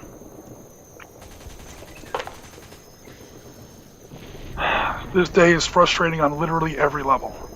Alright, 9, 12, 15,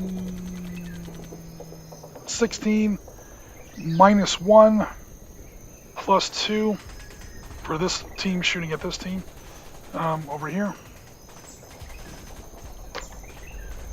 That is, that's off camera, that is a modified 7. I have to add 1 to that result. That becomes an 8. And of course I forgot how much was in there. 9, 10, 16. So a modified 8 on 16. I may have done something. 1 point. Oh wow. Let me shit my pants. 1 point of damage against the stack over here. Actually, we are going to pin the half squad, the squad, and try to unpin them later. Okay. Okay, that is these 2 stacks have fired.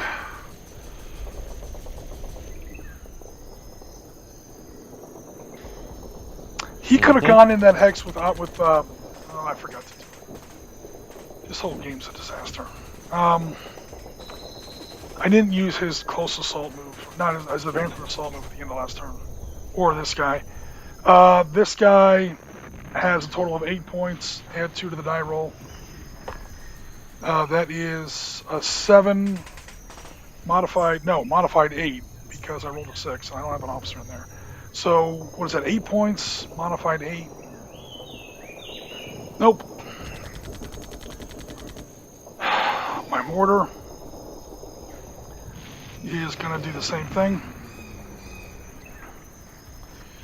Okay, so this mortar is going to drop a round on this area here.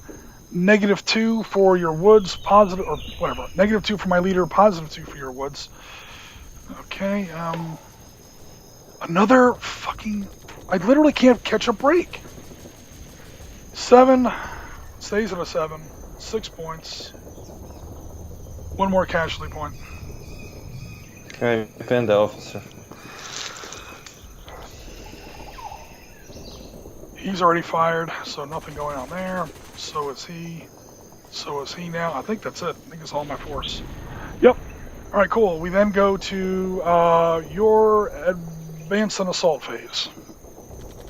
Alright, so we are going to make the advance against your pinned officer. Alright, that's automatic. That's for sure. Yep.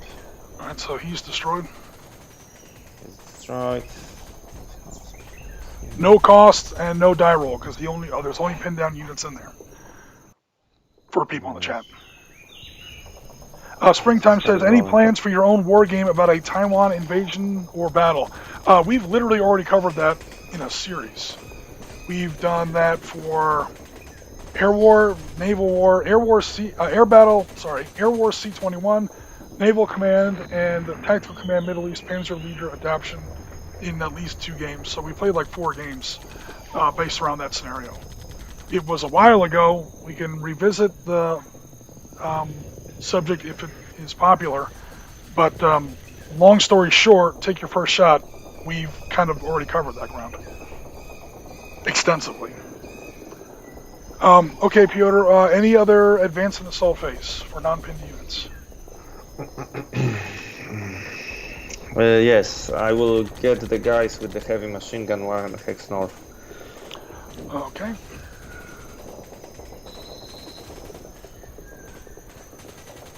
There we go. Sweet. Mm-hmm. And that's it. Awesome.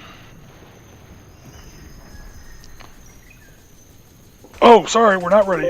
We have to see if we rally these clowns. So they are elite, so they need a 7 or less. Roll for the officer.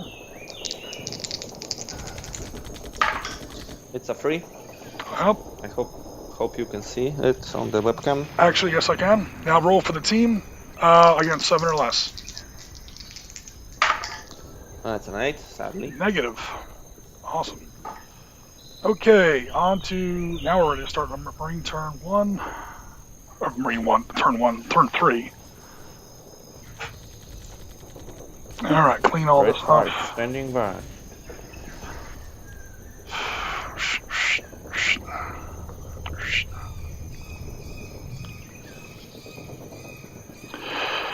Alright, Marines rally.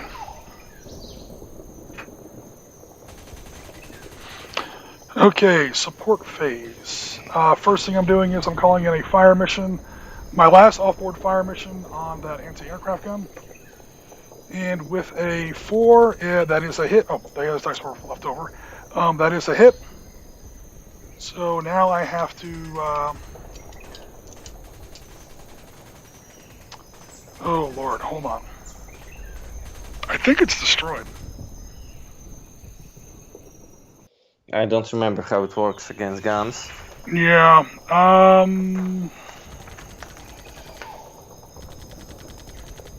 it is technically an off-board mortars. Guns that have an RLX, AT weapons. Hardy and airstrikes have an AT number, 8 or less. Hardy and airstrikes. There's the rule right there. And once an anti-tank weapon hits a gun, I think it's destroyed. Although, no, if I use that rule, now I have to actually roll an 8 or less. Okay, so... Oops, shit, again with the freaking camera. That is a 1 and a 4. That is a 5. So now that I've met this 8 or less, Hardy and airstrike, an anti-tank weapon has now hit the anti-aircraft gun. The anti-aircraft gun is smoked. That was my last. That was my last battery.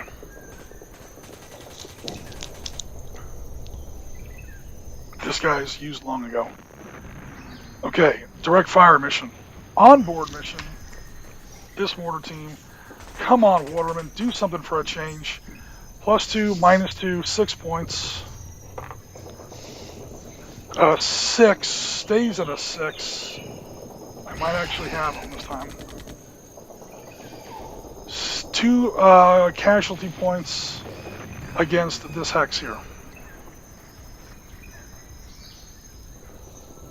So I think you can pin the officer and then you have to destroy the whole squad.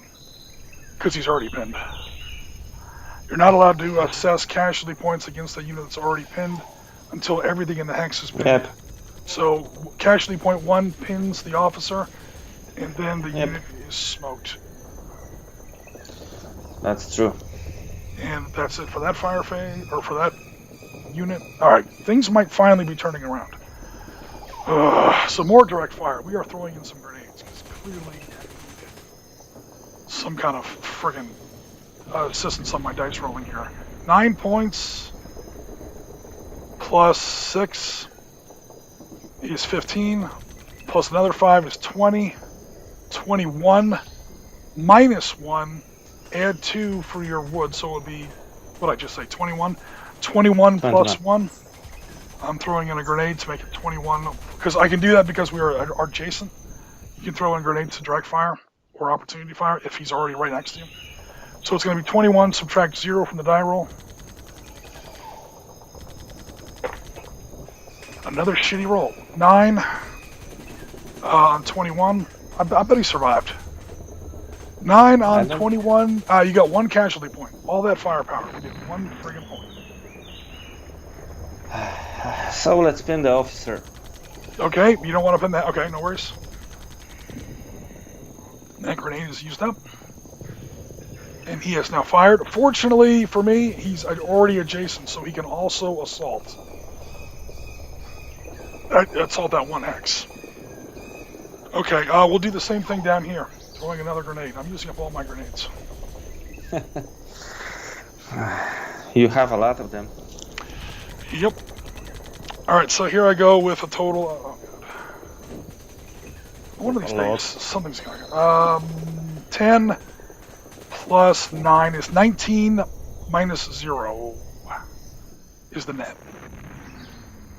So again, I'm on the blue row. Oh, that's actually not a bad roll. 6 stays at a 6. That is 5 casualty points. There's only 2 casualty points in there. That was kind of a waste of a grenade, but I'll take it. Alrighty.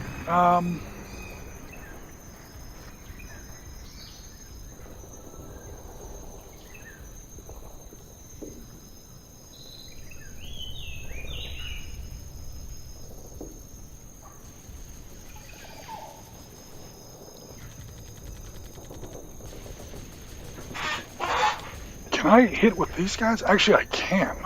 It's just kind of a crappy roll. So I'm scraping past this elevation line here and shooting into woods. But I only have to do 1 more casualty point. That's true. To do what I want to do. So, let's see, a grand total of 6, 11, 12, minus 1 plus 3. So 12 plus 2. I do not get to throw any grenades because I'm not adjacent. This is probably a bad move. It's the way I've been rolling. I have to add 2 to the result, net, on the 12 row. I need a 6 or less. What do you think the odds are, guys? You're gonna do it. Oh, shit. I got a 5. I'll stop bitching about my die roll now. I did have to add a net of plus 2 to that, so that becomes a total of 7, 2 casualty points. That is, that last... Well, it's up to you. How do you want to assess it? 2 casualty points. You can pin the... Well, the first one, you because the officer's already pinned, you have to pin the half squad. Now, who do you want to eliminate? The half squad or the officer? Actually, the half squad. And that's them fired. He's going to die in an assault anyway. I think that's going to be it. For my fire. Alright, cool. I now move over to my movement phase. He's stuck. He's going to assault. Surprise, surprise. These guys are probably too far away because they're slowed down. Thank you for reminding me.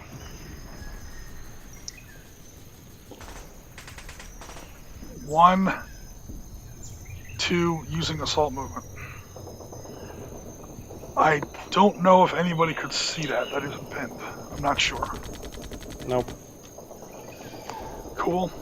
We then go to what I forgot to do last time. Damn it.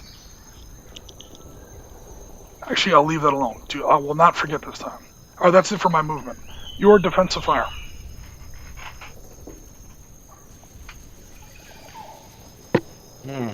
Okay, I will try to hit you with the heavy machine gun that's sitting in the, jungle. In Oscar 5. Cool. Yep, he shoots up the hill. Again, guys, we declared that M4 was not an elevation hex. That's a badly drawn hex on my part. You have a total of 6 points. Add 2 for my woods. Subtract 2 for your officer. Okay. So, net, no result. Or no modifier. It's a 5. Oy! That is 3 casualty points. That's not very nice.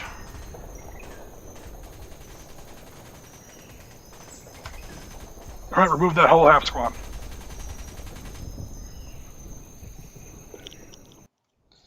You're gonna win, but you're going to take a bloody nose. That was kind of what I expected. The Marines are going to win the battle. The Japanese could very easily win the game. Which, by the time we get to the points, I'm pretty sure... Well, we'll see. I'm actually not certain. It's not important, actually. Yeah, that's also true. Okay. I don't believe I can hit you with anything else. Because... super fast with asymmetrical games, I know it doesn't really matter who wins the game, but I tried to make the... Because when most historical games, one side or the other is probably going to win. So to have it still be fun, I want at least the guy who is playing the small, especially since it's usually me, the guy who's playing the weaker force to at least have a chance to win the game. even if they're probably not going to win the battle. Okay, so let's try your assaults because I cannot hit you with anything. All right, cool. So advance in assault phase. Toast. Let me move my guys in there. Because you have to occupy the hex. That's going to be bloody.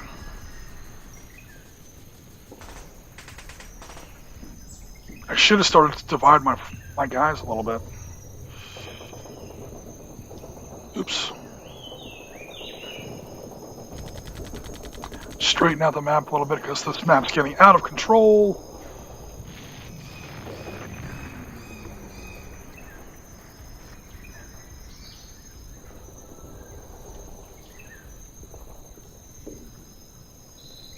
And this time I'm not going to forget to do these other things. Like, move your advance and assault force guys up there. Damn it. This guy is going to go ahead and... he's going to take the high ground. Because I'm not afraid of that anti-aircraft gun anymore. Yeah, that's sad. Well, if the Navy hadn't cut and run, we could have just bombed that thing, but... that's long ago used up. Clean off all this mess. Welcome to the Navy, son. We're going to make our man out of you. Although, I technically, as I'm sitting here bashing on the Navy, I don't think that's technically happened yet. I think that happens really. After Savo Island. That takes place later on tonight. Alright, so clean up the map super fast. That is going to wrap things up for the American turn 3. On to Japanese turn 3. You have nothing to rally, so unless you want to reorganize any stacks, we go to your direct fire. No. I'm not going to reorganize anything. I like the way it is for now. So, direct fire. Sweet. Awesome, let's go for it. Wherever you want to start. Okay. The guys in Oscar 5 can shoot at you again, despite the fact that they shot at you at the defensive fire phase. Yep, because it's really. Yes, it's true because it's a new turn. It's just you have more than one target now. Yeah. So the same target or a different one? It doesn't. Same modifiers for each, but you can see M5 and M3. I will shoot at your M5. Cool. So Mike 5. 6 points, no modifiers. Net. Kaboom! It's a 4. Ooh, that sucked a big one. 4 casualty points. I think that wipes out that whole unit. Oh no, that's a half squad. All right, cool. So I'll knock that half squad or that full squad down to a half squad, and that. Oh, that doesn't do it. Nope. Because now I have to that air wiped out. Oh my god, that sucked.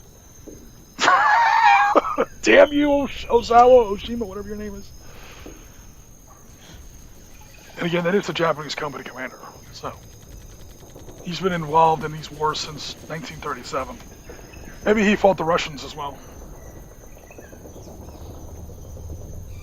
Okay. Now he's facing the white devil. Yeah, that Gaijin devil. Damn it. Alright, you're gonna get smoked next turn, man. That pissed me off. You're going to table me next turn. I kinda hope so. That's for sure. Next turn or turn 5. Alright.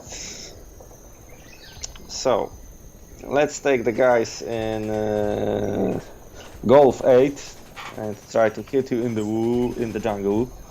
Okay, that is a total of, again, 6 points. However, now you have to add 1 to the die roll. Yep. And now I'm going to miss. Oh, God. You missed the dice. You missed the dice box. Yep. I'm going to use the second set of dice for this one. It's a 6, so it becomes a 7. I don't believe it. That might be 1. 7, yeah, that's 1 casualty point. That's not enough. I'll take my weakest unit. and pin them down. So Sweet. the officer, yes? I almost never pin officers, although technically you're right, that would be the weakest officer, the weakest unit. Yep. Just, you know. And we are going to shoot with another 6 points, actually, because not the whole stack, from India 7 into the same hex. Okay, now you have to add 2 But because there's no officer in it. Yep. Yep. Okay. It's a 4, becomes a 6. That is 2 more casualty points. That's what we are hoping for. See, I know what's coming, so I'm not going to pin down those 2 half squads. Oh God, come on. No, I know what he's doing. Nope. And if there's a route where none of my guys could see him, if he made his charge with his last half squad, or his last full squad. So I see what's coming, and I don't like it very much. So I'm going to go ahead and bite the bullet and eliminate a half squad. So I'm pretty sure I've already lost this game on points. Unless I table, then I get credit for all the victory hexes. We'll see. Well, actually, if I remember correctly, there were almost none survivors from the Tulagi when it comes to the Japanese force. The entire Tulagi garrison had 3 surviving people out of 800 and something. Yeah. The Marines lost 45 dead and about another 200 wounded. So quite a bit. It was a small but bloody battle. Okay. So what are you doing with your last half squad that I know already has his bayonets fixed? He's not going to shoot, trust me. So yeah, on to my movement or your defensive fire? Your movement. My movement. Yes. Your movement and my opportunity fire. Yeah, so let's try to, move these guys into Hotel 6. Oh, Hotel 6? Then I will be... No, India 6. I will be covered over there. No. Yep. Oh, no, nobody's gonna... That's what I was afraid of. I was afraid of India 6. Because these guys, even though they're on high ground, you're now immediately behind Juliet 5. Yeah, I suddenly can't see you. Although, technically, I could take scraping fire. Middle of the hex. Oh, nope. I mismeasured that. Nope. Yep, you're right. So India 6 is completely coverable, except for Banzai! Is immediately covered, except for these guys that haven't fired yet. So I got that M1917, that water-cooled machine gun. John Vassalone, it's your moment, baby! I'm on the wrong island, but that's okay. Guadalcanal is close. And we are gonna toss in a grenade. Hell yeah, we are. Dude, if he assaults me and I don't kill him, like completely, he's gonna automatically kill this half squad in the assault. And then he dies as well, but I don't want that to happen. So it's -1 for my commander, -2 for my grenade, -2 more for point blank opportunity fire in the open. Becomes a grand total of -4. Only my non-pinned guys can help. It's a total of 8 points. 8 points at -4. You want to bet I still miss this roll, guys? Yep. I could technically do it with boxcars. Oh, hell no, with a 5. 5 becomes a 1. Yeah, they're hell's much. It was a brave effort. Yeah. We wanted to play this, historically accurate. Hey, it made me use up my grenades, and it made me flush a half squad. Because in the previous fire phase, the correct move is to pin down 2 squads and not take any more casualties. So to assess 2 casualty points, I had to pay 3 casualty points because I knew what he was doing. Nobody was allowed to get down behind the trees. Everyone had to stay fighting because we knew they were coming. We saw the gleam of bayonets through the window of that little hooch. We knew they were coming. Yep. The NBN full flashbacks. Okay, so... I still have nightmares about those games. Don't even mention those games. Okay. So what? Your defensive fire phase, I believe. Okay, defensive fire. It's mortar time. Although I have no more off-board mortars, I still have a little bit of waterman. Okay, the problem is all your stuff is within 2 building things. So I'll drop it on this clown. That's his mortar. Drop it in. I've got multiple people that can spot. So cool. Onboard mortars, 6 points, no subtractions. Turn on the webcam in advance this time. Stop. Stop what? Mortar time. Oh god. This is why I love gaming with Piotr. Even when we're having a tough day, or the game is frustrating, technical-wise, rules-wise, dice-wise, Piotr can always cheer me up. Right now, my stupid dice box is crooked. What the hell? Not that it really matters. Come on, do it. Alright, here we go.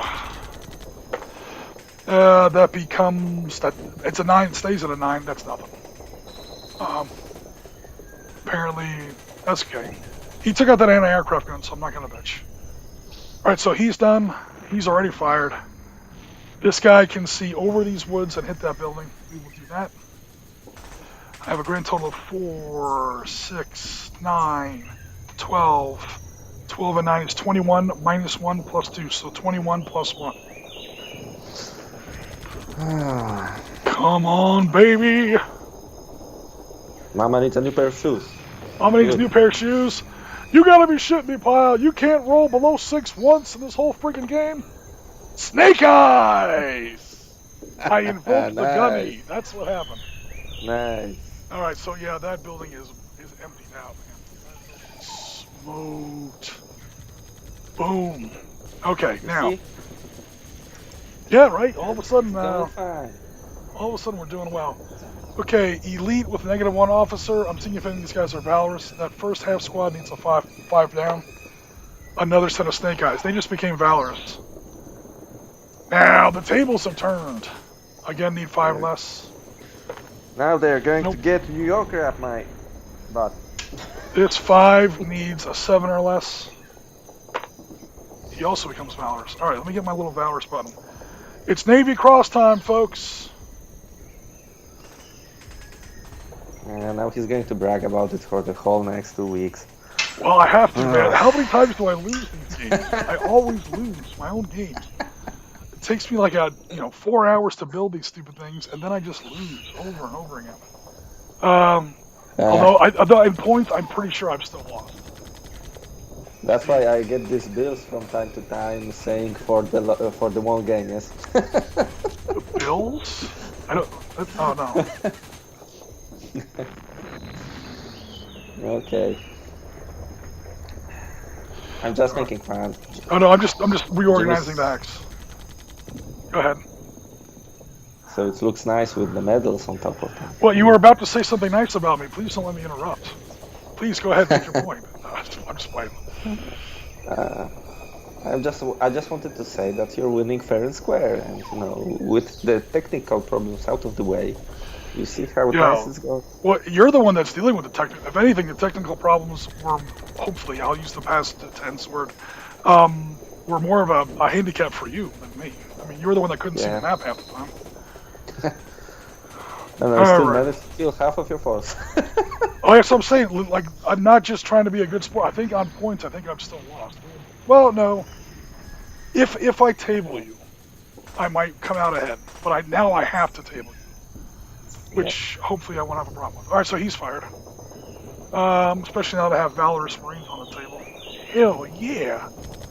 Valorous units, guys, become hella powerful. They double in close combat. They ignore the first casualty point. They become absurd. So, hell yeah. Sean Mace, I know you don't watch our channel. God, all I know, he's not even alive anymore. Hopefully he's doing well. Guy I used to know back in the day. Alright, so enough clowning around. I do have last little bit of defensive fire here. 9 points plus 2 penalty because I have no officer in there. Becomes 9 plus 2.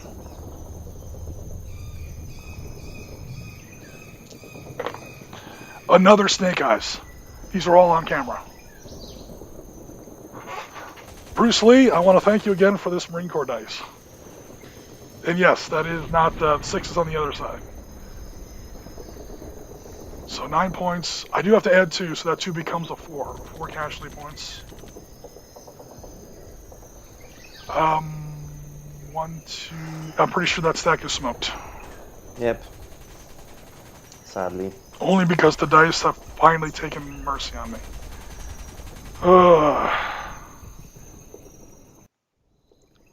Valorous is awarded if they roll double ones. Okay, so John, the way that works is if you ever roll snake eyes, natural snake eyes, it can't be an adjusted 2, it has to be a natural 2.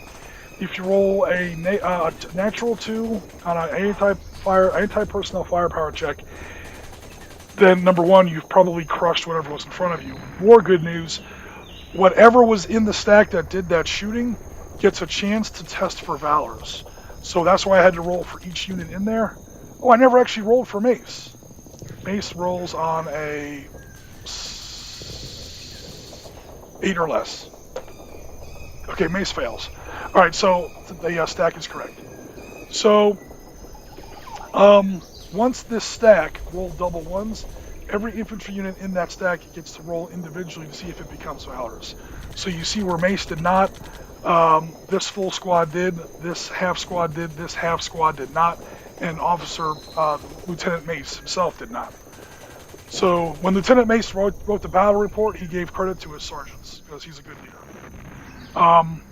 And that's based off their casualty points, and then I usually throw in a bonus for if they're elite and if they are under command of a good officer. So that 5 became a 7. It's basically a morale test. 5 becomes a 7 because 1 for elite, 1 for -1 officer. So you see where some of the guys made it and some of them didn't. But in order to even get the opportunity to make those rolls, the stack has to roll a natural snake eyes. So technically they rolled snake eyes. I never rolled for them to see if they're Valorous or not, did I? This machine gun team? I don't think I... Nope. Okay, so good, a perfect example. 5, I have to roll a 5 or less. They're elite, make that a 6 or less. No officer with them, it stays at a 6 or less. A 5, more freaking Valorous Marines. Okay, now the game has totally turned. Yep. I am no longer bitching about my dice rolls. Because all of a sudden, when the dice turned, they turned hard. Okay, I am now done with my defensive fire. I think I've done enough damage. Piotr's entire army is now 1 stack. His army is now literally 5 guys. This mortar did fire and missed. Not everything this turn hit. These guys, 1, 2, 3, 4, 5, 6. Actually, these guys are going to fire. We're going to put Piotr out of his misery. A grand total of 7 points. Because everything can wait. 7 points, -1, add 2 for your sandbags. So it becomes a total of 7 points, add 1. Turn on the camera so people can see all my amazing rolls. Because my dice are beautiful. Private Elliot, you are definitely born again hard. Hell, I may even allow you to serve as a rifleman in my beloved Kure. See, I invoked the gun and I only got a 7. 7 plus 1 is 8 on 7 points. 1 casualty. No, 8. 0 casualty points. I missed. Alright, I'm now done with the defensive fire. On to your advanced assault phase. Do you want to fall back, maybe? To have 8? Now that was a very wise advice that you shouldn't listen who are watching the stream, because then he would be not assaulting from a Kure hex. Yep, that's actually true. In fact, I would get benefit of your sandbags. Yep. But on the other hand, I'm sitting here exposed and you can hit me hard with everything that can see this hex. Actually, there are not many things that can see this hex. No, he will stay here and, follow the code of a samurai or whatever and die in the open. So, yeah. Alright, so that completes Japanese turn 4. I know that didn't feel like a Japanese turn. That is Valor Victory. Most good war games... Most good war games, you do most of your killing and most of your shooting in the enemy's turn. You move in your turn and you shoot in the enemy's turn. Maybe not always when you are having to assault a position like this. Alright, so Marine turn 4. Come on. I deleted the world. Marine turn 1, we rally our units. Now we go to other command phase. I have no more off-board artillery. Direct fire phase. Waterman, mortar, 6 points, no modifiers. 8, I don't think that's anything. Waterman, you have really been kind of letting me down this game. Yep, he barely missed. Okay, that's it for that. He's going to drop some suppressive fire. Blah, blah, blah, blah, blah. That's a total of 8 points plus 5, 13, minus 1, add 2 because you're sandbags. So 13, add 1. That's an 8 modified on 13. 1 casualty or 2 casualty points? 1 casualty point on a modified 8.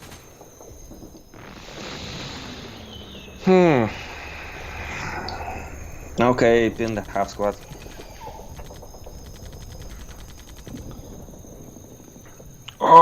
Just asking, are you sure? Because I know what you're if I assault, I know, I should. When I assault, I mean, I get it. Everyone, usually it's a bad idea to pin the officer. But if you pin the half squad and I assault, whatever I assault with gets divided by 1. Otherwise, it gets divided by 5. Okay, so let's pin the officer. You're right. I was know. In most cases, I would agree. It's always, I always pin the officers last. I know it's tempting because all they got is a pistol and a sword. However, when that -1 is huge important. All right, so now he's fired.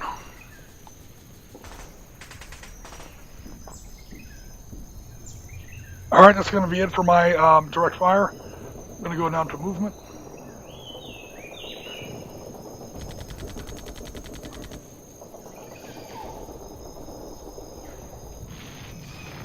Oh. 4, 5, 6. That's a woods hex and a stream hex. That cost me 3 points to enter. 1, 2, 3. Just to be cool and to start to occupy these objective hexes. Okay, and last piece of movement because these 2 guys have fired. I got to use my Valor squad at least once. Do it. 1, 2, 3, 4. You know what I haven't really been doing right? Do you want to launch at me now? No, because I got +2 building hexes. Never mind. No. Yeah, the benefit there is that you would set up a fire lane. We always forget, or I always forget the fire lane rules. And then I would have to you get another 1 to 4 free attack when I move into that hex because you have a light machine gun in there.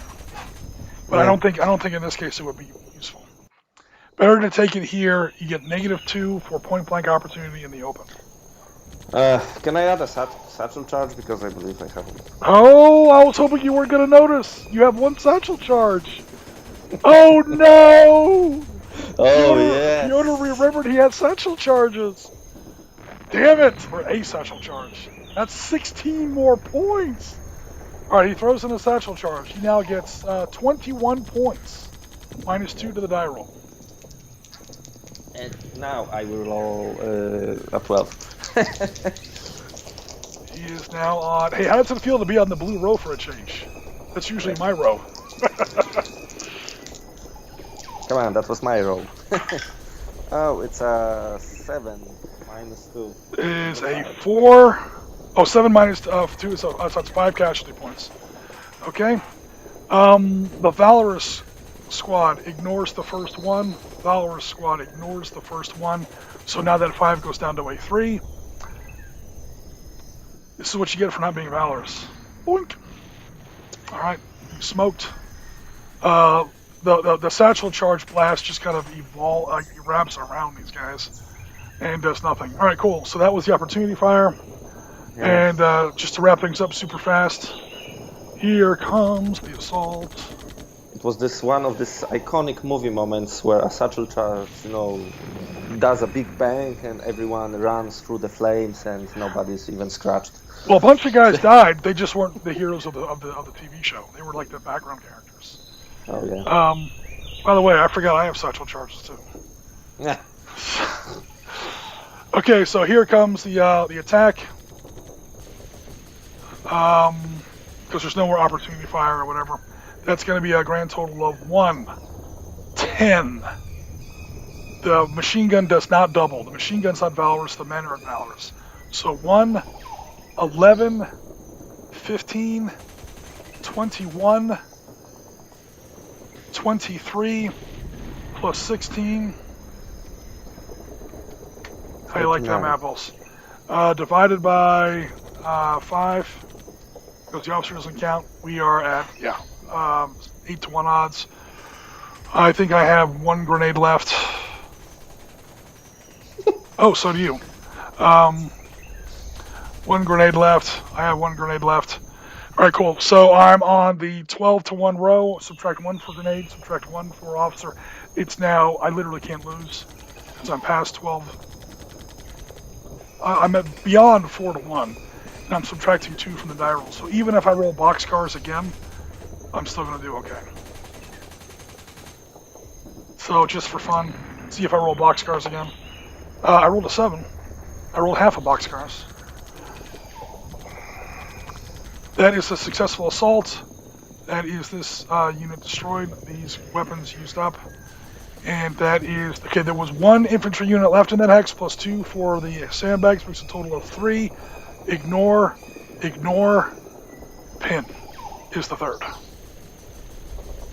So yeah, as you guys can see, valorous units don't happen often, but once they do, watch out. Yep.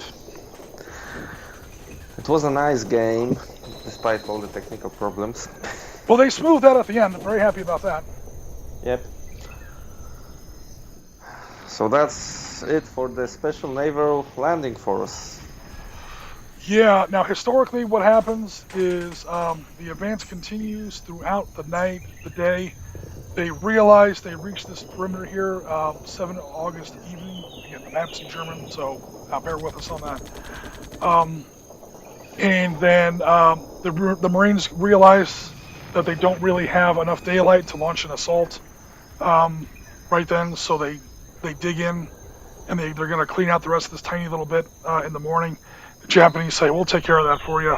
They draw their samurai swords, and they this Gegenangriff, again, it's all in German, counterattack on the night of 7-8 August. And that's one of the first big bonsai charges we see on World War II, which the Japanese stopped doing relatively quickly. The bonsai charge the Japanese are infamous for, they only do it at Guadalcanal a couple times, and here on Tulagi, and maybe 1 or 2 other places, but by the middle of 43, they stopped doing that shit. They're crazy. They're not that crazy. They're not completely suicidal. They're like, look, we're all gonna die, but we take a lot more Americans with us if we stay here in our bunkers and make them assault us. Then give up our bunkers, draw a samurai sword, and charge at them in the dark. So that's how it turned out historically. We had a guy asking earlier in the chat. I believe it was John.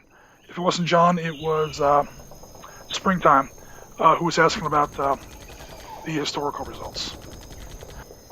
So what did I say? Oh, hold on. Sorry, guys. 1, 2, 3, 4, 5, 6, 7, 8, 9, 10, 11, 12, 13, 14, 15, 16, 17, 18, 19, 20, 21, 22, 23, 24, 25, 26, 27, 28, 29, 30. And I said I had how many left?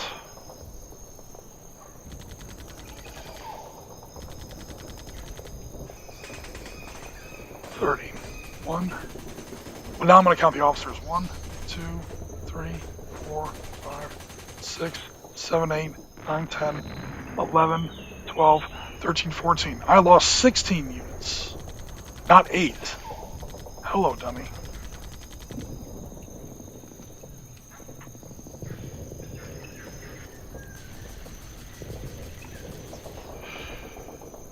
Alright, and then back to the Japanese, who were tabled. 1, 2, 3, 4, 5, 6, 7, 8, 9, 10, 11, 12, 13, 14, 15, 16, 17, 18, 19, 20, 21, 22, 23, 24, 25, 26. Times 2 is 52.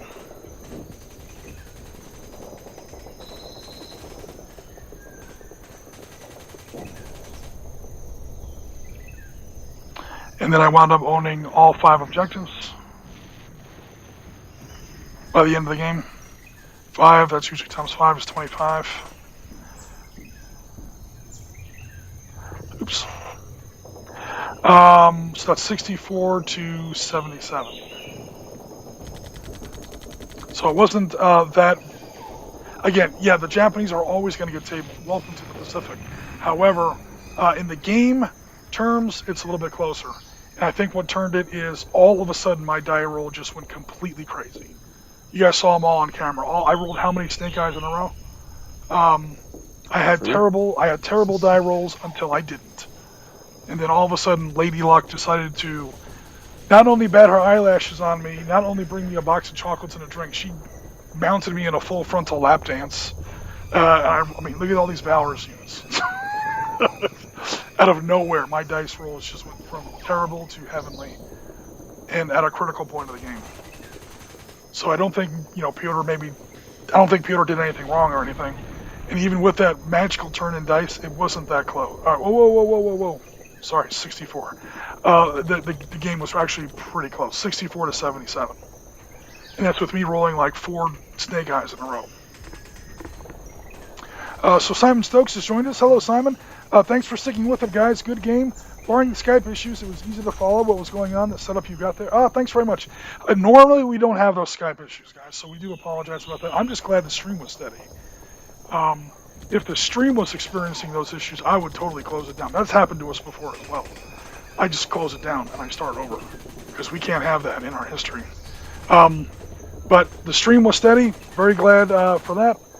Congrats on a good defense, Piotr. Again, when you play the Japanese in World War II, you're going to lose the battle. The trick is can you put up a good fight and come close to winning the game in points, which you actually did. I think you would have if the dice hadn't just suddenly completely turned on their head. Yeah, it was a good game anyway. Not to count the technical difficulties that we faced at the beginning of the stream. But apart from that, yeah, I tried to do my best with the defense, but it's really hard with this all, American Death Stars running around the map and just shitting everything. Americans like their firepower. Yep. That's just how it was historically. So the challenge is on the game designer, or not the game designer. The game designer is Barry Doyle, an awesome game designer. The scenario designer to make the game where, yeah, you're going to lose the battle. Can the weaker player win the game?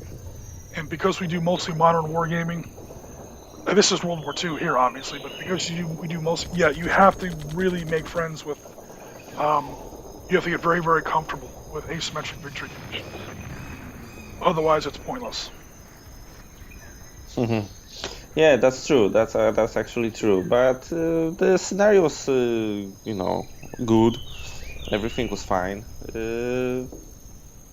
I, tried to do my best and almost got away with it. I honestly think you were winning this game. It would have been like 77 to like 80, probably your win. I mean, I think you would have been winning this game until, again, guys, go back like maybe 45 minutes in the stream and you're going to see my dice rolls just out of nowhere. Turn on the web camera, throw 2 dice, they both come up once. Snake Eyes is the best possible roll in this game. And I rolled Snake Eyes, like, literally, I'm not even kidding, 3 or 4 times in a row. Yep. All of a sudden, it just got crazy. And once you get some Valorous units on the board, it becomes really hard to kill them. Because they always ignore the first casualty point. They get +1 on anti-personnel firepower checks, and they double in assaults. They just become monsters. Fortunately, or unfortunately, it doesn't happen often. Not only do you have to roll Snake Eyes to even trigger the rule, but then you have to roll really well for each unit.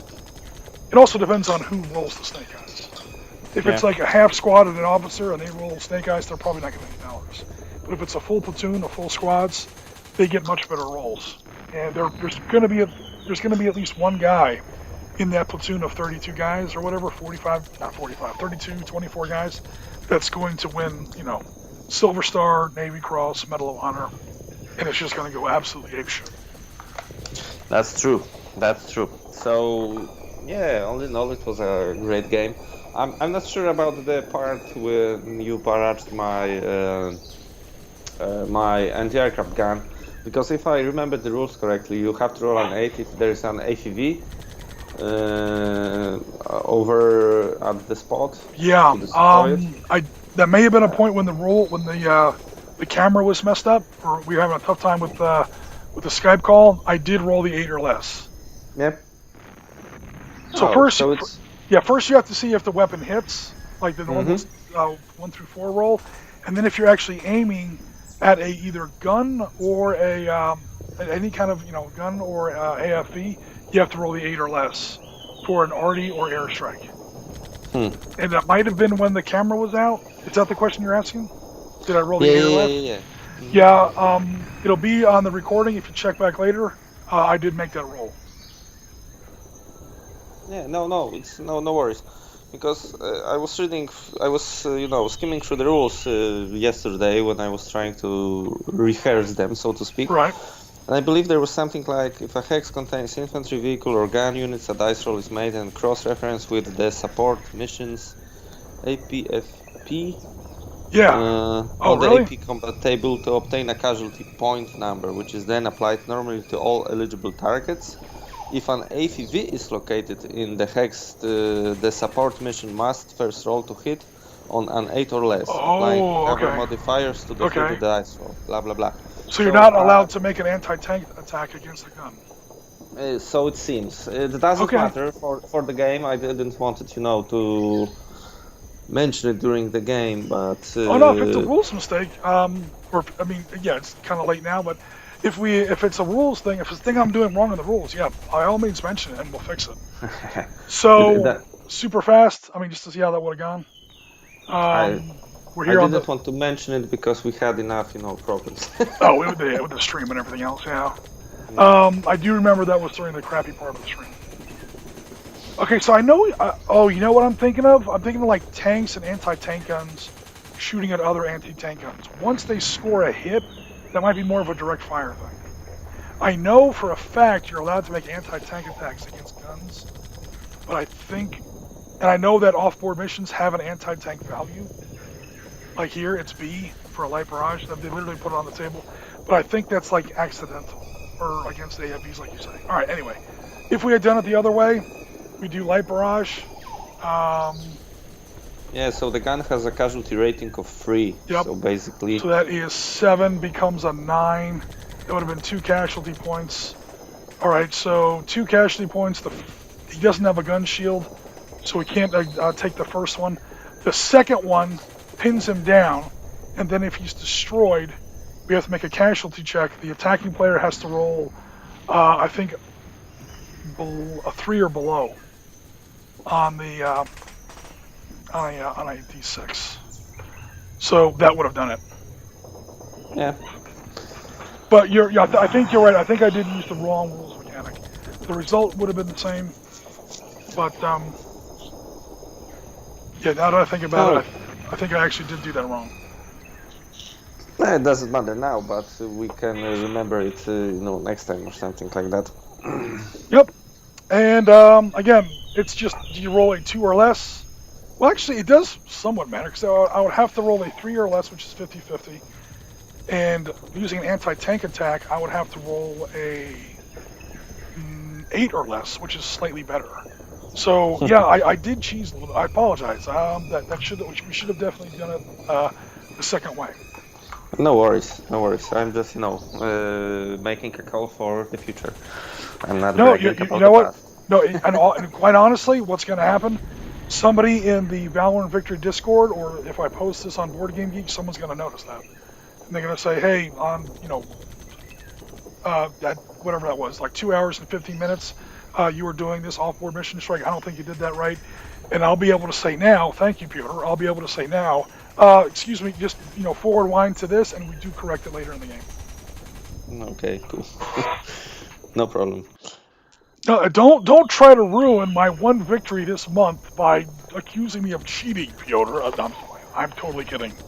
Totally kidding. I got the check for the lost game, so no worries. a check for a lost game? Oh, okay. Yeah, you won the last, what did we play last? We played Valor Victory? No, Panzer Leader in the desert. Yeah, you kicked my ass at Panzer Leader. So, yeah, that's good. It's good to have an opponent that knows the rules, and you don't kind of like have to, walk them through the rules every turn. And they're strong players, so you can have a good game. I mean, it's always cool to teach new players, but sooner or later you want them to learn the game. You only get to be a Padawan for so long. Sooner or later you want an actual opponent. So.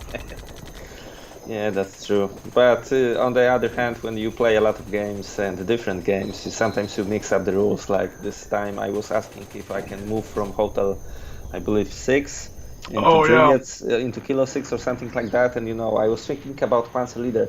If I will move less than quarter of my movement within your line of sight, you won't be able to shoot at me. And it's not Panzer Leader, man. In Valor Victory, opportunity fire is instantaneous. And the other big difference is Valor Victory does allow, like, this unit in H4 and this unit in I6 does allow a line of sight there. They give you a penalty, but in Panzer Leader, that line of sight is blocked. H5 blocks it. So, yeah, different games have different rules. I don't mind it because I can tell what they're going for. It's different scales of command. It's a lot easier for a sergeant to slap his machine gunner on the back of the head and say, kill those fools. That takes place in like 3 seconds. In Panzer Leader, they ask you to move at least a quarter of your movement before opportunity fire is available because somebody has to spot it. He tells his sergeant, the sergeant tells the lieutenant looks over with his binoculars, he says, holy shit, there's somebody moving over there. Alright, sergeant, open fire. The sergeant has to tell the gun crews to open fire. So there's like 6 messages going back and forth there. So they say, that's going to take some time. Go ahead and, here it's a smaller scale. These are fire teams and squads. They see somebody moving, that hammer's already down. Hold the hammer down and take them out. That is so true, my friend. So sometimes it feels like maybe rules inconsistency. First of all, it's different game systems. So, but I think in the better games there is a reason for some of the rules they have. Yeah, I know. But sometimes when you play a lot of systems, you start to mix the rules from time to time. Oh, absolutely. That happens to me constantly. Sure. That still was a great game. Sorry for the technical difficulties. I don't know what was happening because my connection was up all the time and it was showing that it has, great. It is great, but somewhat the Skype was messing things up.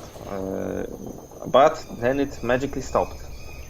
One thing that I was doing was I was checking in my task manager and I was finding I had multiple clients of, especially when you get into I have to call them back, I have to call them back, I have to call them back.